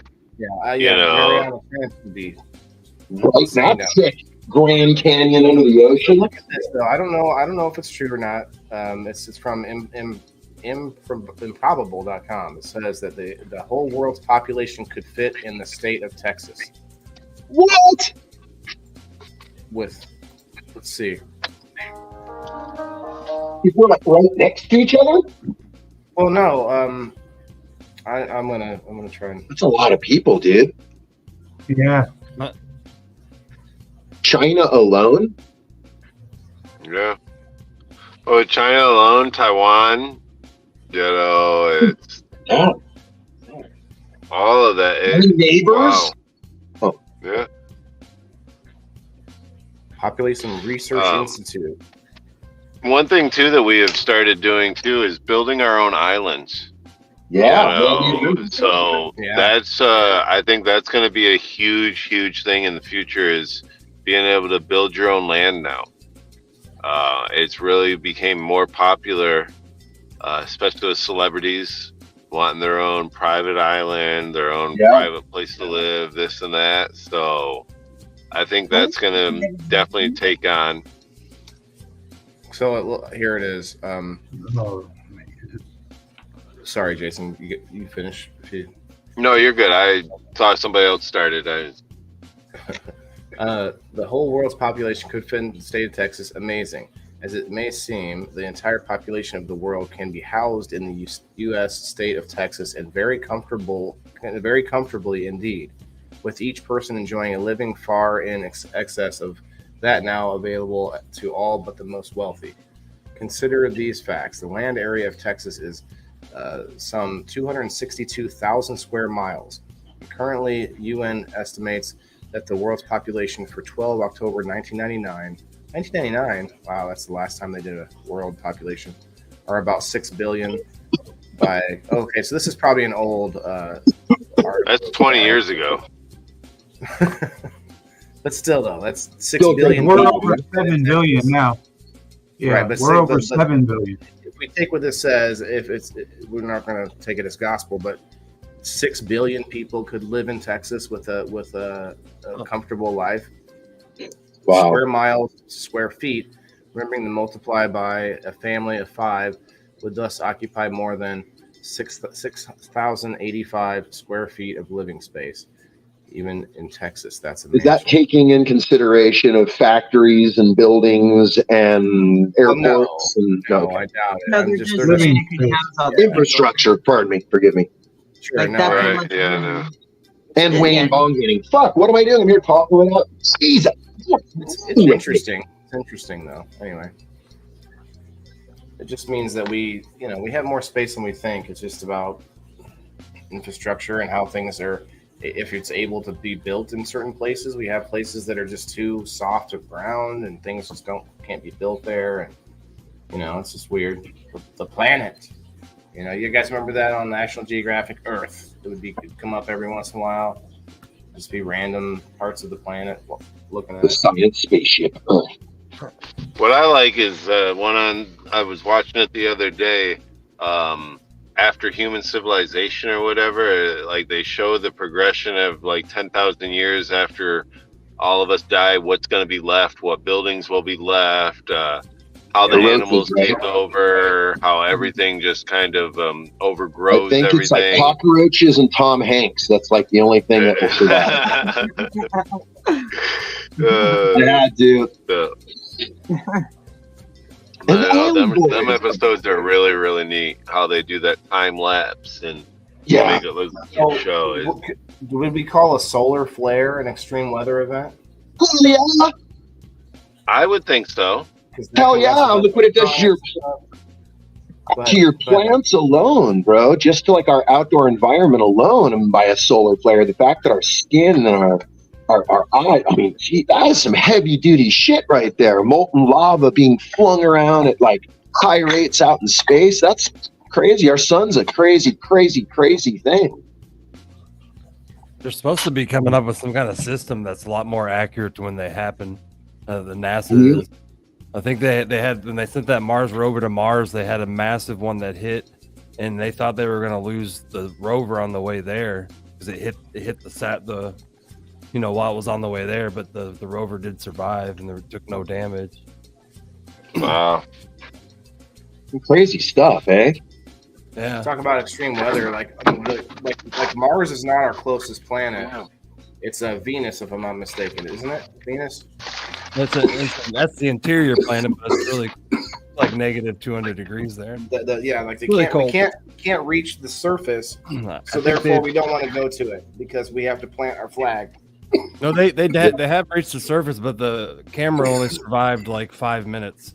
Well, I think China sent one and it survived longer, but it's so cold there that the machine it just breaks the minute it hits the surface. Yeah, I want to.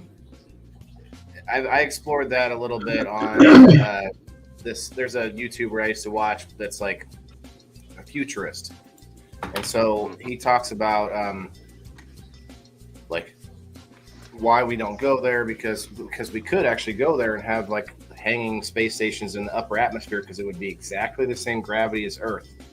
There's a certain point as you go into Venus. Because there's probably nothing to gain from it yet.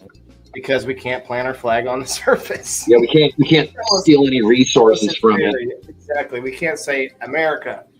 We can't. That's why we don't go there. Because Mars, we can actually plant something. So, anyway, it's funny. Take my inhaler, you guys. Well, Cheers. I'm gonna go. Thanks for letting me hang out. I Alice don't have May, much to talk. You were riveting. I appreciate it. You've never been through any big storms? Come on now. No, I lived here in the valley of Illinois my whole life, and we get some snow sometimes. No, there's never been no tornado or anything. Not by me, like surrounding areas.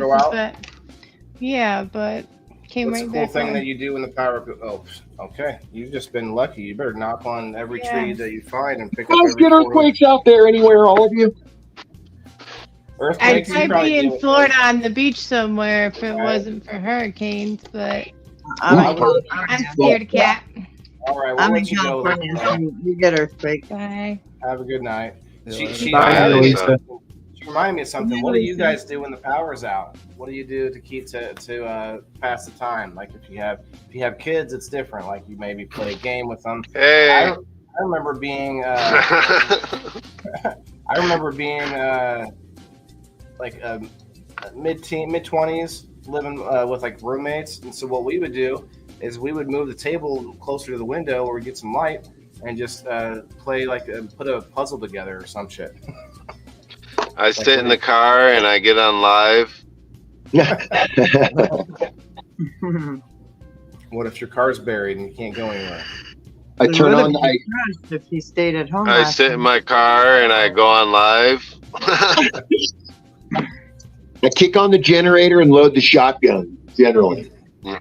Yeah, if your car had enough gas and your house didn't have heat, then you better be sitting in there with it running. Yeah. Hi, Kat. Come on up. We need a Canadian perspective. Meow, meow, meow. She knows Not only a about Canadian streaming. perspective, a Newfoundland perspective. Oh, yes. That island is totally different. Can you imagine what Newfoundland is all about? That island is totally different. It just sounds Newfoundland's cold. got a history there for sure. We get some crazy. Come on up here, there, Newfoundlandy. That's a good way. I'm a Newfie. That's a good way of getting her up here is by mispronouncing Newfoundland because she hates it whenever we pronounce it that way. That's how we do it, right? Yeah. Newfound. What? Love it. Melanie, do you guys have anything going on over there at the breakfast stop? Not tonight. The Waffle House has been closed for a couple days. The weather sucked. Just Weather sucked. Weather sucked. Only time we close. You can kind of see me right for a second. You can see my Cloudy. shirt. See my shirt. You can't do it like Trista. Trista has them clouds, and then all of a sudden she fucking boom comes in as a different painting. I'm like, damn. Be like, have a different. I can change my hat real quick when I blow the Right. cloud. Right. I don't know if you got to check hers out last night, man. The mystery machine that she did. Yeah. Ooh, the mystery machine, man, it was a good one. That van's got to be running on like glue and duct tape. That's how many times. Newfoundlanders, born and bred. Newfoundlander. Kat, do you play? Wait, how does Elisa have indoor weather? I could have showed you my indoor weather. What? A humidifier with a heater and an air conditioner and a fan all at the same time. We're not going inside. They're all fighting each other in one room. Boop, boop, boop, boop, boop. I did turn my dehumidifier on in my basement, but it's only like 45. It's still pretty low now. It's not. I've tried to keep it around 50 to 60, but the rain didn't change it. We got some snow, but it didn't stick. But it's cold as balls right now. It's painfully cold. How far away from you is the blizzard? The real bad part. Well, my friends in the Mojave got it bad right now. And it's not that it's bad. It's just the ice is really dangerous on the highway. We've lost a lot of truckers right now. Nice road truckers. Bad. It's spooky as hell out there. I wouldn't be out there right now if I had to. Hell no. That's what I mean. I was asking Jason that earlier. Like, why do we think that people like to live in such extreme environments? Is it because of the isolation? Yes. Is it because of like in Alaska, people go up there to get away from the police and to also go up and like they used to let you like stake your own land if you like live down there for a long period You of get time. paid more too, because not everybody wants to do it. That's true. It's true. I think it would be the money and the isolation. Yeah. If I could find the right place, money. You're right. Money. The isolation has a big part to do with it. I'm guessing the fact that a lot of us, I'm guessing, just we get tired of wanting to people for the day. Maybe or for the week or the month. And it's easier to talk to my dog and my cat. Yeah. And go out and look at the trees than want to be pissed off in the city when someone's going to cut me off. I'm guessing. It says that the second reason for people not so they don't know what's going on in the world is that they will go to these extreme places so they don't know what's going on in the world and basically tap out, you know. I had to eliminate the news channels, you know, from my daily life. Gone for months at a time, and that's when they get back and hear everything that's been happening. Right, right. The news is just a ratings show. It pisses me off, man. God, it pisses me off.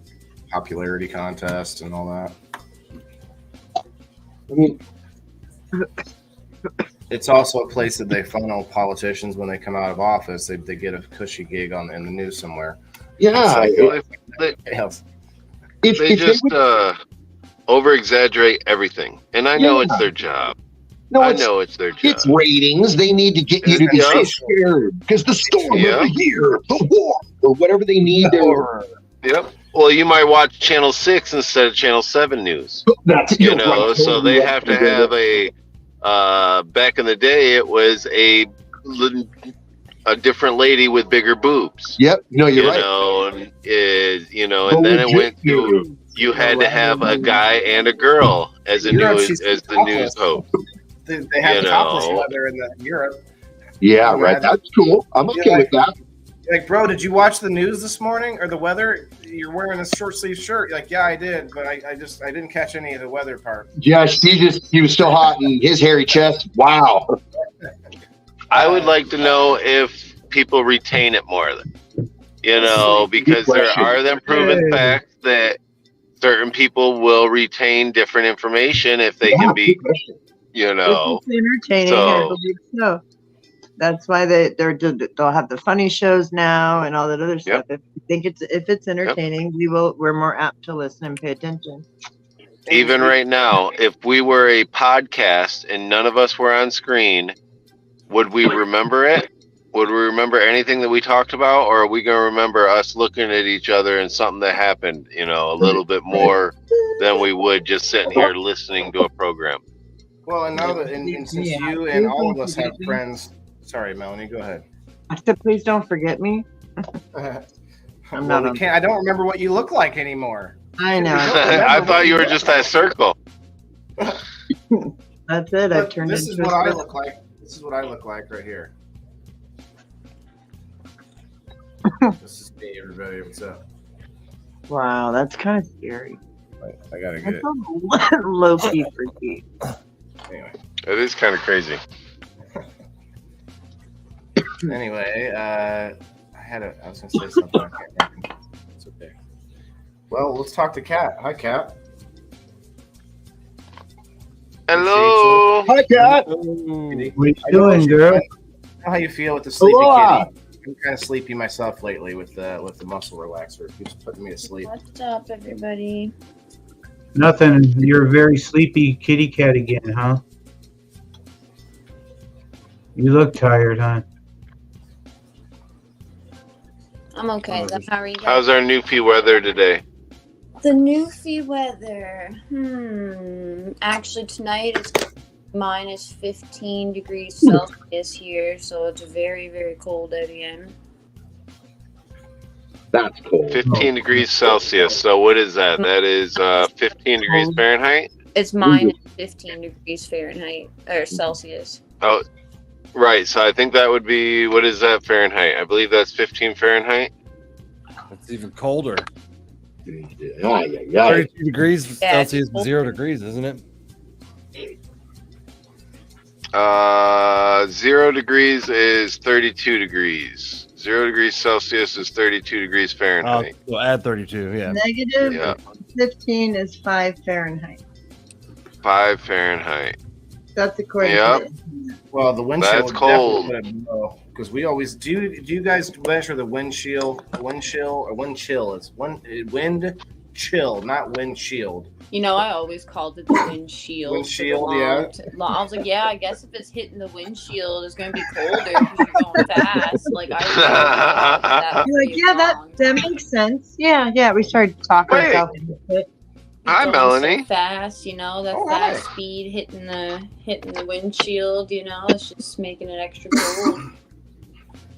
But yeah, it's pretty crazy here. We've had a lot of winter storms. I have snow outside. That's, you know, the snow banks are up past some of the houses, and parking lots that are filled with snow banks that are as high as the building that the parking lot has. So we have a lot of snow. It's not on normal for here. Even in other parts of Canada, like if they get even half the amount of snow we do or storm, they're like freaked out pretty much. So people come to Newfoundland, especially in the wintertime, and it's definitely a whole different scene. The part of the island I live on is all hills up and down. So if you don't know how to drive in the winter, or you don't know how to drive, like, you know, in normal temperatures, like if you come here and you're going to try to get around in the winter and stuff, it's definitely a whole different scenario for sure.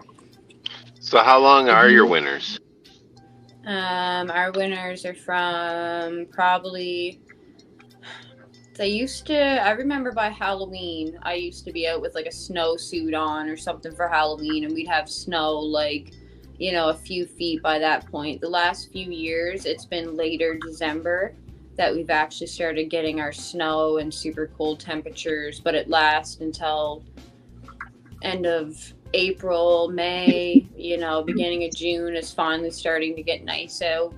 And then by the beginning of September, it's over again. So you're getting like 7 months of cold weather, you know, if not more. And then maybe a month or two it's not beach weather. Like you're probably getting a month that's actually fit to go in the water, or, you know. Wow. You guys use chains or spiked tires there? Yeah, we can have studs in our tires and stuff. A lot of people do definitely have studs in their tires for sure, but yeah. I don't need tires to be studs. So what is beach weather? So the warmest weather we've seen here, well, in the last few years, about 2 summers ago with the humidity, we had like 30 odd degrees Celsius, but that was because it was so humid, so freaking, you know, like that was making the most heat. Usually anywhere from 25, you know, to 30 degrees Celsius tops. And that's on like a nice day if you don't have the cold wind blowing off the bay and the open air. 30 degrees Celsius is only 86 Fahrenheit. And that'd be tops for me to hit. Wow. Like we have all off our ocean. So you guys, I'm in California. 86 is a beautiful fucking summer day. Please stay at 86. Yeah, right. I was just thinking that. I'm with you. Oh my God. Where at in Cali are you in? Northern by Sacramento. Okay. Yeah. Crazy. But yeah, and that's, like I said, pushing it. You know, we're surrounded in mountains and water, so with the wind coming off of each thing, like you're not really, you know, if there's a cold breeze, you're feeling it. Like if you got a nice warm summer breeze, great, you're actually going to enjoy the day. But if you're anywhere around the water and there's a cold breeze coming across, like, no, it's not that enjoyable. How close are you to the water? I'm surrounded in it here. It hurts my body too. I'm so with you. I'm pretty much in a bowl, and it's just all water down in the middle because I live in like the Bay of Islands, it's called. So we have the bay that comes right in through the middle of my city, and then it opens up into the like open water and ocean again. Wow. Yeah. Wayne, are you wearing like an Emilio Estevez Young Guns? They zoomed in earlier. I'm like, he's yeah, man, I am, because it's freaking cold here. Yeah, it's like a serape. It's cold as like I heard. I have one of those. Sorry, yeah. So I was like, let's hide it a little bit. Oh, now she comes on camera. Oh, you Camera. Good morning, Steve-O. I thought he was getting ready to go to a bullfight. I was like, what's going on here? You know? You caught me. At the door. At the door. It's a bit insensitive, I'm aware. But it's got cocks on it. I mean, roosters on it. What's up, I Mike? need that blanket now. I like it. You said, dude, I need the blanket. Wrong kind of cocks, Melanie. Wrong kind of cocks. I got cocks on my chest. Whoa. Bad. A snuggie? My bad. Teach me how to snuggie. All right, I got a Keef bowl packed, loaded up right here for you guys. I can't do a jab, but I can do this. Pass it in. It's chilly out here, guys. It's 30-something. It's 30-some degrees and rain, and I'm in the garage. It's fucking cold. Okay, so let's go with extreme weather. We've gone to the Bermuda Triangle. We've gone with snow. We've gone earthquakes, tornadoes, hurricanes. What about heat? Let's talk about heat. Extreme heat. Right. I can talk about that. Let's talk about heat. Extreme heat. So what do you guys see for your summer? All of us. Let's talk about our heats, our summers. It's going to make the land warm up a little bit. I'm at about 100 degrees in Michigan. That's where we get, right around 100 or so. But we get that fucking humidness. I was just going to ask. That just drip and sweat. It's sticky, nasty. You can't breathe. And, like a shower after a shower? Yeah. Yes. Oh, yeah. Yeah. Did we crack 100 last year in Illinois? I thought we did. It's where swamp ass is originated from. Right. I taught my wife that. It's funny. Me swamp. Hey, hi, Mike. How you doing, bro? Hey, Mike. What's up, Mike?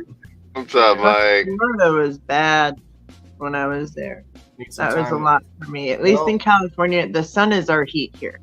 Yeah. So when you can go in the shade, and it drops 20 degrees immediately. In Florida, I couldn't go escape it at all. Yeah, you're just drenched all the time. I mean, we have a dry heat, but last summer here was mild. We hit 115. Drastic that I've witnessed here, me and my wife together, was 119, and literally I cooked an egg on my dashboard in a pan to prove a point in my car. I do brownie cars. Car brownies. That's my next one, actually. My friend was telling me to do that. Car brownies are good. I'm like, I'll try that next. I like brownie cars too, though. Sounds cool. Yeah. Yeah. So you guys remember seeing that bald guy that had the frying pan with the hole cut in it, and he could fry an egg with his head? No, I don't remember that. You don't remember this? We hit 116 this last summer. I was in the hospital for a lot of that heat wave, but I think we hit 116 here. But you guys also get the fires there, so you have to deal with insane fires, insane heat, all at the same time. And then flooding in the winter. And then sledding. And it is dry. Like, it is dry. My first time there visiting Sacramento, I didn't you don't understand tell it. him I am going to. Yeah, you need a lot of lotion here, that's for sure. It's the dry cold. He says, yeah. He got here and he goes, "You guys have regular trees?" Yeah. And I go, what do you mean? He goes, "How do they get water?" And I was like, I mean, right, because there ain't no rain. It's always dry. Yeah, everything's desert here. I laughed so hard. Everything is just straight dry. My friend who came here, he came from Europe, and I pick him up at the airport, and he's like, "Mate, it's crazy here, mate." I'm like, "Don't worry, you just, I'll drive. Just let's relax." The whole time he's like staring at me. He's like, "You really do drive on that side of the car?" And I'm like, "Yeah, I drive." We were driving through LA, and he's like, "Whoa, this place is a trip." And I'm like, "Well, I'll show it to you tomorrow." So I take him to my house, which I live in the desert. First thing he does, he wakes up in the morning and he comes out and he goes, "Oh God, bro." And I'm like, "What's up?" He's like, "You live in hell." And I'm like, "Ow, stop it." But it happened to be summertime when he came out. I felt so bad because it sucked balls out here. And he's just like, And then he's like, can we go to the beach? And the beaches are packed with people. And he was just like, this is terrible, Wayne. I said, I'm sorry, man. You want to go to a pub? Like, I don't know what else to say. You know, I felt bad. What do you guys think about pets and storms? Does anybody have anything to say? Like, my mom has 2 Pomeranians that absolutely are terrified when there's a thunder and lightning and storms. Like, they were up under like inside my mom's like skin, like they're so terrified. And my dog goes and hides in the closet in the back. The fireworks get mine. The storms, nothing, but the fireworks, the little dude just cannot. James Brown, he can't handle it. Yeah, mine's the same with fireworks, gunshots. Yeah. My dog Skip is petrified from like the wind, or right now a lot of ice has been falling off of my dad's house from like it melting and stuff. And every time the ice falls down, he is like freaked out, or it's like hitting the daggers coming out of. Does that actually kill people like annually? I know that's cheesy. Sorry. What? Like ice falling off homes onto people? Oh, I believe it. Yeah. We had one today. How often it kills anybody, but yeah, we had one today. We get like I think it's like 10 or 20 people a year who die from rolling out of bed. Right. I wouldn't be surprised. Yeah, so there's a lot of cool. I don't know if it's cool, but there's some interesting facts on like what happened. Like people who hammer, death by hammer. There's like a few. There's like a weird number of those. It's like we'll have to have a show. Death by OJ. Like Ways to Die. Yeah, that could be interesting. A lot of people love that show. I didn't really like that. I didn't really pay. I'm not into that, but a lot of people are. That if anybody ever seen that, 1,000 Ways to Die. Yeah. So that's a thought. So I guess we can tease this, you guys. I'm gonna wait until closer to St. Patty's. It's all St. Patty's Day, and we're gonna do our superstitions episode around that time. Superstitions. Yeah, buddy. That should be good. We're waiting for this one. That would be fun, I think. Maybe we could all dress with green. Wait, I'm good. Yeah. Yeah. It's funny. I didn't think about that till after, as I was saying, we could all dress in green. As the thoughts were forming, I thought, oh, I'm good. Yeah. Stephanie doesn't like green. Oh, I love green. Makes me look dead.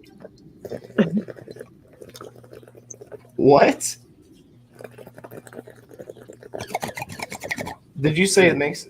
What'd you say? Wayne? Makes me look dead. Makes you look all jaundiced green when you wear colors like green. Those are the colors I look for too.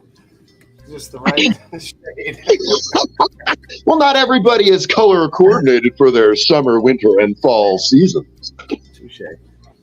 That'll be a good one, Rose. Yeah, Rose, you're welcome to come up on that one if you like it. I know being a paranormal type of person, maybe the superstitions would be good because I think what is it? Urban legends are not quite superstitions.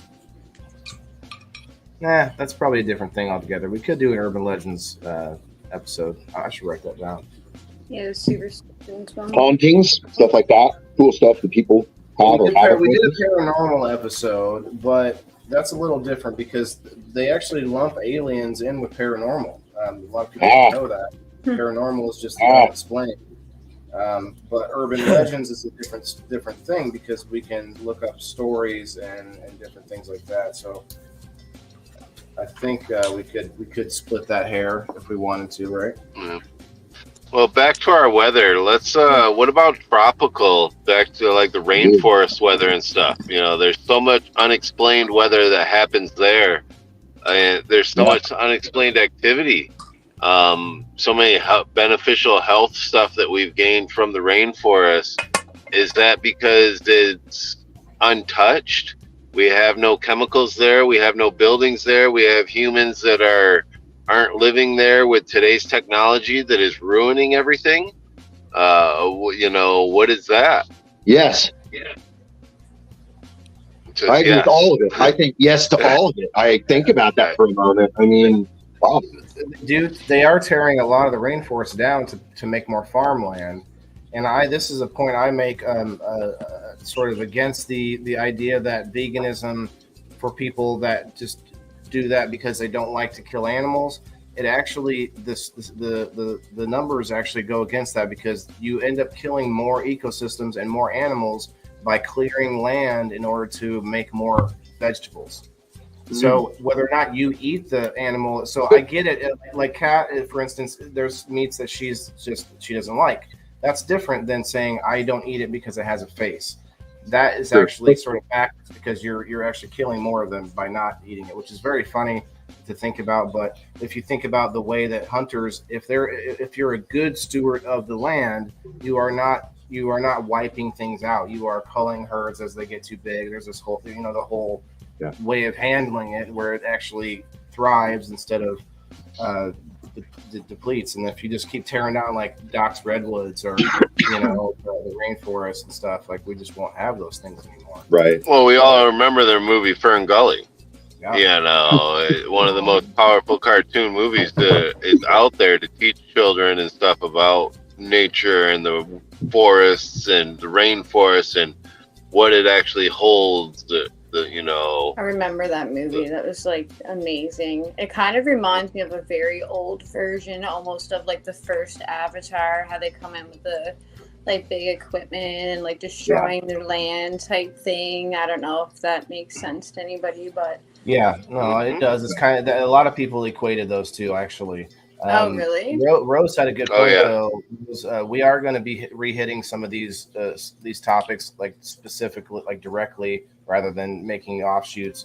But like she said, we could do another paranormal one now that we have more people joining us. Very true. I think we are going to return to these topics. I think it's going to be a little while though. We have a lot of other ones we still want to get to. I think we'll wait and save those and do sort of like we could do a mini episode where we return to several topics on one episode. Could do things like that. But anyway, it's a thought. Russell, oh my gosh, Russell's up in the Yooper, up in Nova Scotia there. I had one dog, loved it. I seen one time he was chained to a 20-foot steel pole and storm came as quick as lightning bolt, hit close light whole house up from dark. I went out dog laying in middle yard of hollered twice. He never moved. Okay.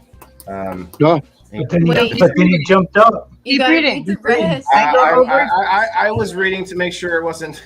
It's kind of like devastate everyone. Yeah, right. Yeah, that's what I was like, oh, and then I read the last sentence and I was like, oh, keep going. Yeah, me too. The dog loved the weather.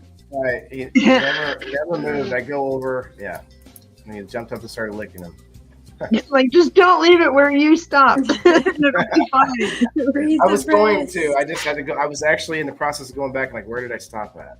The worst. Okay. All right. Well, Kelly's in the house. What's up, Kelly? Okay. Oak Island. What? Yeah, crazy shit there too. All right. I love that show. Those guys are from Nova Scotia. Yeah, they're from Nova Scotia as well. I believe. Nova Scotia. Yeah. Okay. And we always spell it wrong too. Don't make fun of Cat Bye. I love it. I love it because everyone always says, dude, to me. And I'm like, oh, man, all right. I earn it. Go for it. It's fair. Mm-hmm. Yeah, a lot of people will ask like about Oak Island and stuff, like thinking it's over towards my end, but it's there off Nova Scotia or whatever. And I don't know, my dad's obsessed with that show, but I feel like they've been doing that for so long that it's either they found things and they won't let anybody know, or they hid it off TV so that they're not getting it all taken from them, or there's literally nothing there at all, and this is all just a big bunch of bullshit that we're watching and wasting time. I love that show, and they got. I was intrigued as shit. Yeah, I was intrigued as shit with it, and then to do those shows with The Curse of Oak Island. The Curse of Oak Island, yeah. To do those shows, what happens is, on a little note that a lot of people don't know is, right, when these producers get a hold of these locations and they want to do a show, a lot of time they'll ask you, like, okay, we got to ramp this up because we really got to get people to be, excited about this. So what happens, they're not asking you to lie, right? Well, those shows make me question, how much do they even have to ramp up? Because they got some crazy stuff going on some of those shows. Yeah. Just some wild stuff that is just way beyond that this dumb dude can get, I have no idea what you guys are talking about. I'm so lost. Is it a super like a paranormal type of Curse show? of Oak No, the Curse of Oak Island. They're searching for buried treasure, pretty much. Yeah, they're treasure hunters, dude. That's all they're doing. They're So just I looking watched, for a treasure. I watched a lot of the gold shows. So if we're talking about extreme weather, I watched like the ice cold gold, gold rush under the ice. Where they actually are doing scuba diving they cut a hole in the ice, they go scuba diving under there. Their suit is pumped full of warm water, hot water, as in that like a couple times where the guys like the thing stops pumping hot water while the guy's underneath there, and the guy's up top trying to get his fucking bubble gum and duct tape thing rig back working to get some warm water down there. And I've seen that. That show that you're talking about is what got my wife to buy our gold claim, believe it or not. That's what started this whole thing for me. That show in particular. You have a gold claim? Yeah, I own a gold claim. So what should we do? Should we build a canna? That's my findings after all my hard work. Oh. People think I'm crazy. People laugh at me all the time. They think but I talked about doing a show. And they're like, you got to get some freak factor. We need you're a cool dude, but we need some people that are like wacky and funny and wild. And I'm thinking, I was talking about it for a little while there. I was going to get serious about running my own thing because I got 40 acres up in the middle of nowhere that I'm working off of. What's up, Cody? But it's just harder than it sounds, man. It's just a lot of work. Yeah, because you're trying to do something that takes dozens of people sometimes. And it's fun. It's fun. I'm not that crazy, but it's fun. Do you take two sticks and see if it points you to the goal? Well, funny thing is, the one I like to always say is I was working out there, trying to do it. I don't really know a whole lot, so I'm trying to learn as I go. I have a friend there who's done a lot of mining. He's with me. And I'm just squatting down in the creek, and I'm having fun smoking fat, joints and just drinking some beers and looking at the sun and just loving the trees. And it's our Sierras, it's the high Sierras where I'm at. So we're up there, and my friend, I'm looking, and I find this piece of glass. And I look at it. It's about the size of the last little digit on your pinky. And it's green. And I'm like, as a matter of fact, it's like this green. I find it, and I'm like, oh, it's probably a Rolling Rock bottle. And I throw it into my trash thing. My friend goes, dude, I don't think that's glass, Wayne. And I'm like, whatever. I grabbed it. I put it in my pocket thinking whatever. I come home. My wife's like, so how did you do? And I'm like, not good. I got a lot of cool rocks. She's like, oh, really? I'm like, I got some beautiful rocks. I got this. I got that. And holy shit, I got this. I show her that little green thing. Well, my wife cleans it up and goes to this lady friend of ours that owns a business that sells rocks and gemstones and whatnot. She's like, to my wife, she's like, how much does your husband want to sell this thing for? My wife's like, it's not for sale, but we just want to know what it is. We don't even know what it is. And she's like, are you familiar with hematite? My wife's like, maybe.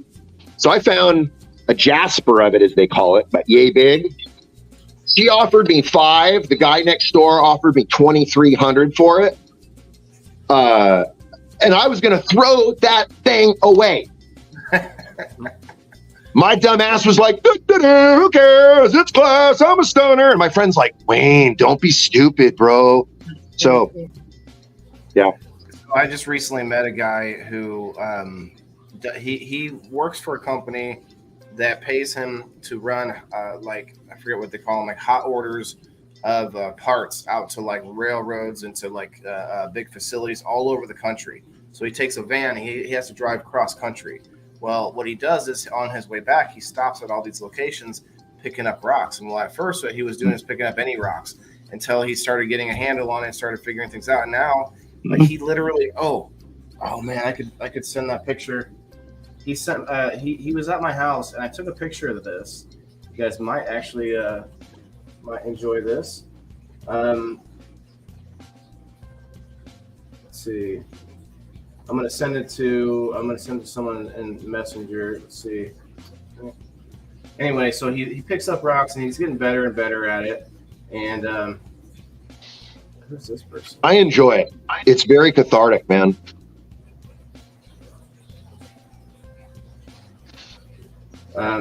So he's got like tons of this stuff he's been saving up.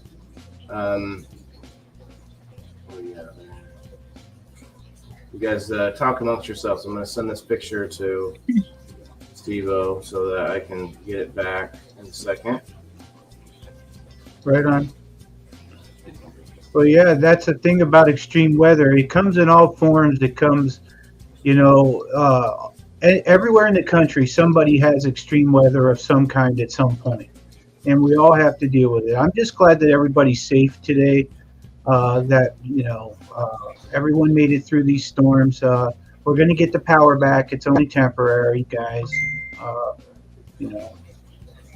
man, your power's out. I'm sorry to hear that. In some places, some places people don't have it. Yeah. Oh man, that's not good when it's cold. People freeze at that point. That's not cool. All right, I'm going to bundle up, please, my friends. Bundle up. Pulling those up, Mr. Steve-O. Who's Michael Kenzer? I know who that is. No. I drink human. Oh no, I know. Never mind. Steve-O, that was our guest we had on Monday with Kim. That gentleman telling us his story. Oh, okay. So many rocks, right, Valerie? Me too. I've collected some beautiful rocks. Some actually that are worth things that I didn't even know. Things that I just picked up because they were cool. Things that were unique. Funny thing is, I worked on a movie with some guys, and they kept telling me where we were working at. They were like, "This is where you find arrowheads." And I'm like, "Arrowheads down here?" And the guy's like, "Yes, you will find an arrowhead down here. You just got to know what to look for." I'm like, "That would be like amazing." And he's like, "Shark teeth as well, Wayne." I'm like, "Shark teeth?" So, he's like, Wayne. Sorry, go ahead. Go ahead. So you're in I was going to say shark teeth as well. And we ended up finding a bunch of those, just looking around, walking around, like digging in the floor, like kicking up rocks and shit. Sorry, those are worth something too, shark teeth. What would you do if you found this in your backyard? Oh shit! Oh my god, look at that, dude! Look at that. That's for reference. Oh my god! Just for reference, I like 6 of my heads could fit into that. No, really? Yeah, that's it. I realize now that this perspective makes it hard to tell, but it would probably be difficult for me to lift this thing. Whoa! Imagine it's like a beach ball. Man, that is impressive. That is beautiful. It's in a big van, and that's why it looks like there's room around it. It's on the floor, but he found that just on his trip. And he finds shit like that. That's that would be like a prized possession right there, dude. Look at that.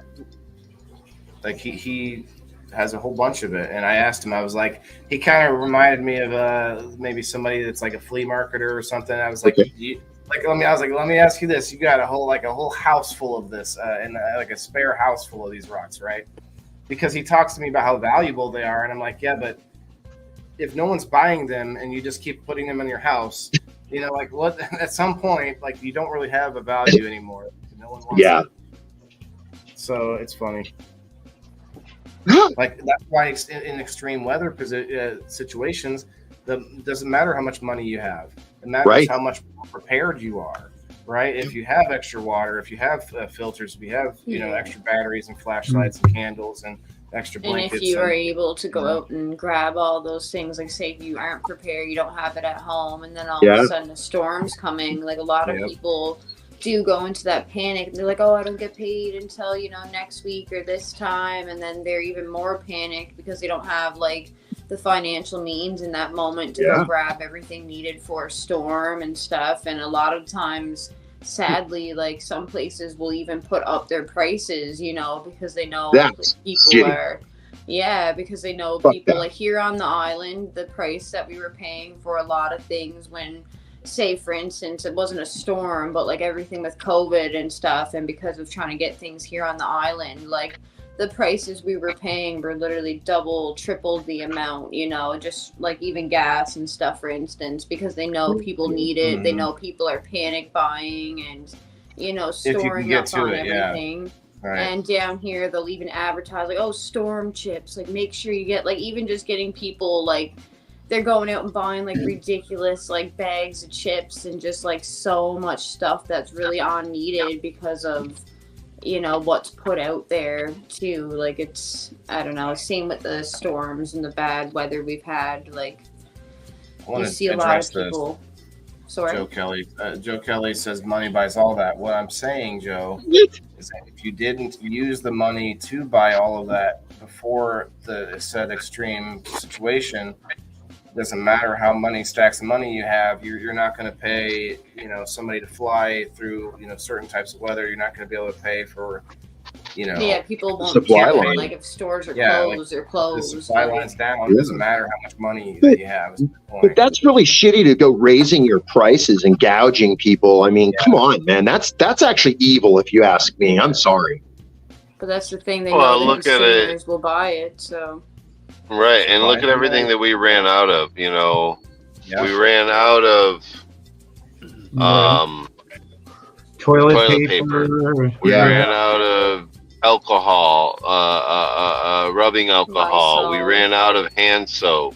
Yeah. We were, you know, Hand people were sanitizer. mass buying stuff up because they didn't think that they would be able to get out again, or they were going into lockdown, or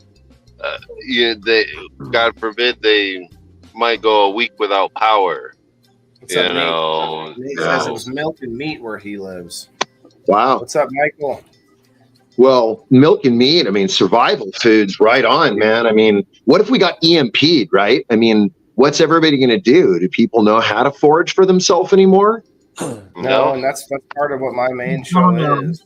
I'm gonna grow mushrooms. You know. But yes, you are. I'm going to find you. Yes, we will. If we all grew something, then it'd be fine.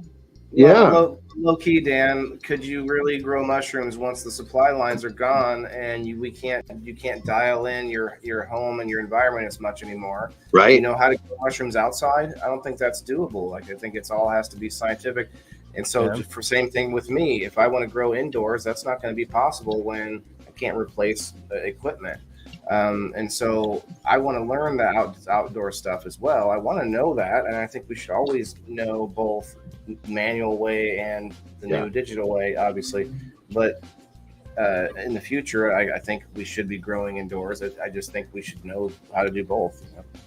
You know, and you could combine the two. You could have a like a parking deck facility doesn't have walls, doesn't close out the outside, but just uses electricity and more manageable. Maybe solar means even. Mm-hmm. Yeah, so there are ways to do it where you're sort of integrating with outside with nature. But I've seen outdoor towers that turn and stuff like that. So vertical farming is still a thing that's outside. Yeah.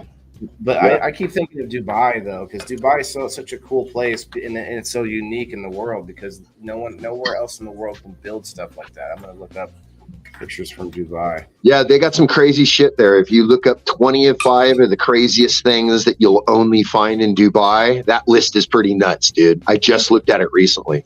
It's 72 degrees Fahrenheit in Dubai right now. Oh, okay. 87, 79. It's like such a perfect, it's not even that hot. It's so perfect. Everything's golden there. They're really into it. They're like opulence. You lost Jason for a minute.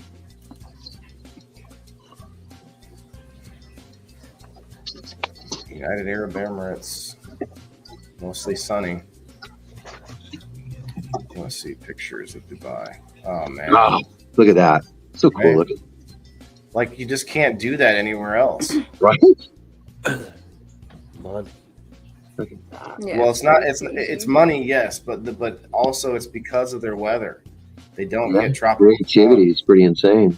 Like in the overhead pictures of some of their their man-made island shapes that they do. Like there's a palm tree one. There's one that's shaped the size of, or the shape like the world, a mini version of the world, but a bunch of islands. You could probably buy one. Not me, but you could. Jason touched on this earlier, where people own their own islands, and we can build islands now. I think it's about $5 million, or it was a few years ago when I saw this.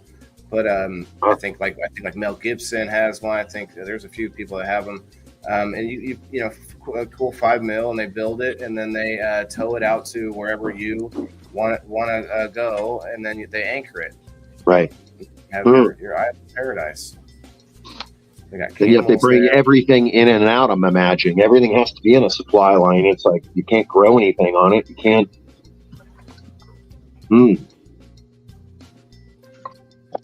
So no, look, yeah, it's sustainable like you do. You guys see this? Let's see. Oh, yeah, look at that. Those are man-made clusters of islands that they make themselves on Dubai because they can. There's no reason. It doesn't wash away. There's no. I've never seen that before. That's pretty nuts. looking. Like this. This is real. This one here with the it's so tiny. So that's like a world. city out there, or like what is that? It's part of the country. So I'm not 100% sure how they. I don't think they're inhabitable yet, all of them, but I know I just saw a documentary on them that I think that they're building these things out of concrete and rising them out of the ground. That way, using like saltwater combinations or something. See, look at this. Look at that. Wow. It's impressive. It's that's how they build it. That's shooting sand from underneath or something. We all find the same words to say. Wow. It sucks the sand off of the ocean floor, and then they go up. Yeah, that's cool. I've seen the show about this, and then they built that big tower there too. That big. Yes, there's a super tall tower here somewhere. Like Mars Khalifa or something like that, or Baz Khalifa or something it's called. Is it still like predominantly Muslim, correct? United Arab Emirates. Okay. That's why they have all the money. Joe says power of money. It's that black gold. Black gold. Well, like Waylon was saying too, is they have that because they don't have extreme weather. Why don't they have extreme weather? What do they have that's different? Do they like seed their skies or have HARP or something? I honestly think if the regular answer would be they're in a place between where tropical storms occur. So, like for instance, I live like maybe an hour from a place that they call Tornado Alley in Illinois, but tornadoes never go through where I'm at right now.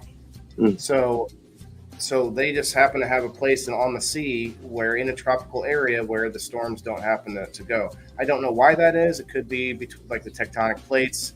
They could be in the middle of a giant tectonic plate between activity, because that's a lot of times what will cause ocean activity too, is the plates bouncing into each other. Or like volcanic eruptions and all sorts of things. So maybe they just happen to be. I'm just guessing. I'm sure we could look it up. But it all looks science fiction like. It's so like creative with all the sharp lines and everything. Yeah, it definitely doesn't look real. Yeah, wow. Yeah, like architecture, like who even comes up with these ideas and what originally started that they wanted to make them so unique looking and different. It's pretty amazing to look at. Look at that. Yeah. That must be the Empire State Building. Yeah. Damn. Yeah, that's that tower that everybody wants to skydive off of. You should see look up the pictures of the sandstorm. That's the natural. That's what they have there. They have that. These are crazy sandstorm pictures. I actually have been through some sandstorms. These are like you can go through the whole city. You can't even see it. Wow. So touche. I thought they had a perfect place there, but I didn't. Look at that highway. That's nuts. The highway covered in sand. It's like being in like Lord, that's crazy. Can you imagine though? It doesn't melt. Like our sun melts though. That's not going to melt. It won't just blow away. Right. You have to. You can't just like pick it up with a. Damn. I never thought of it that way. It happens a lot. If you look up all the sandstorms they have multiple ones a year, and they're really bad. Like Burning Man every day. It's crazy. That one looks fake, but let's see. Probably can't be very good to breathe. Yeah, right. Oh God, that's terrible. Ooh. Ooh, just that hurts just thinking about it. Yeah. I need a bong hit after that. Can't breathe. Must take a big bong toe. It really looks like from 9/11 when the towers fell. That's what it kind of looks like after all that smoke. You see how?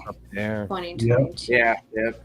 It says sand, dust, and other particles. So what that is talking about, at least for my trip to Iraq, the topsoil in Iraq, which is what we call sand, is 2% human feces in Iraq. And so when they say sand, dust, and other particles, poop is everywhere. Pollute the air. Yes. Fecal matters. Right. That's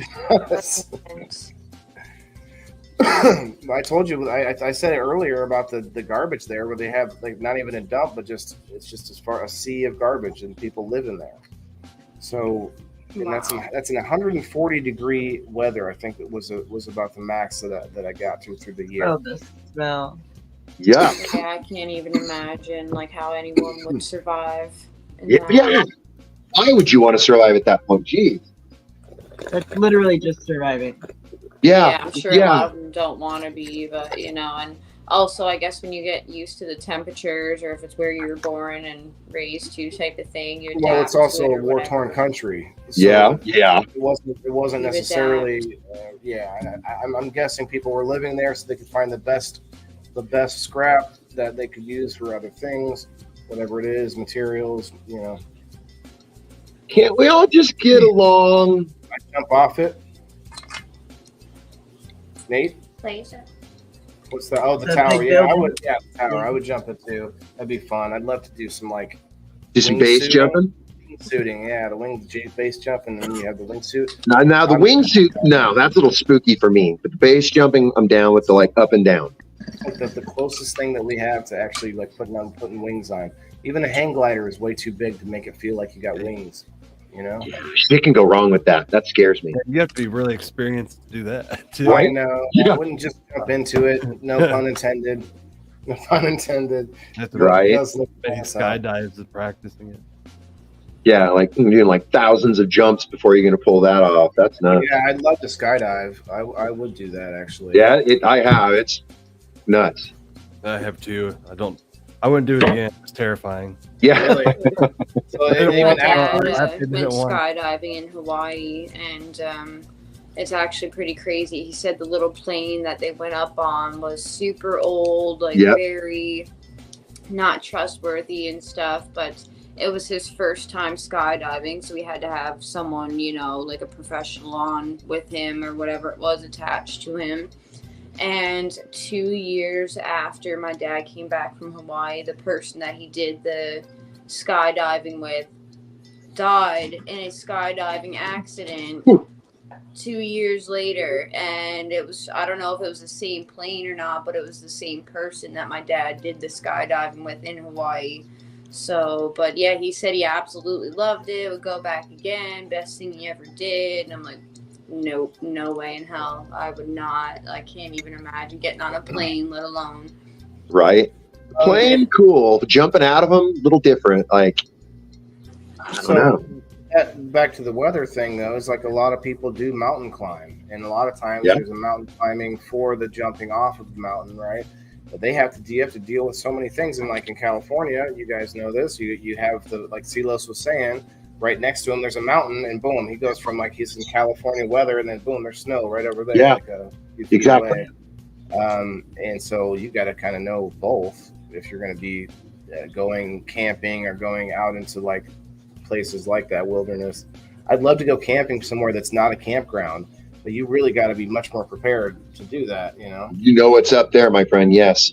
I've camped a lot, just in random places in the woods and shit around here. It's pretty Out back in the sketching out backyard in some doesn't count, places, Cat. but Corey?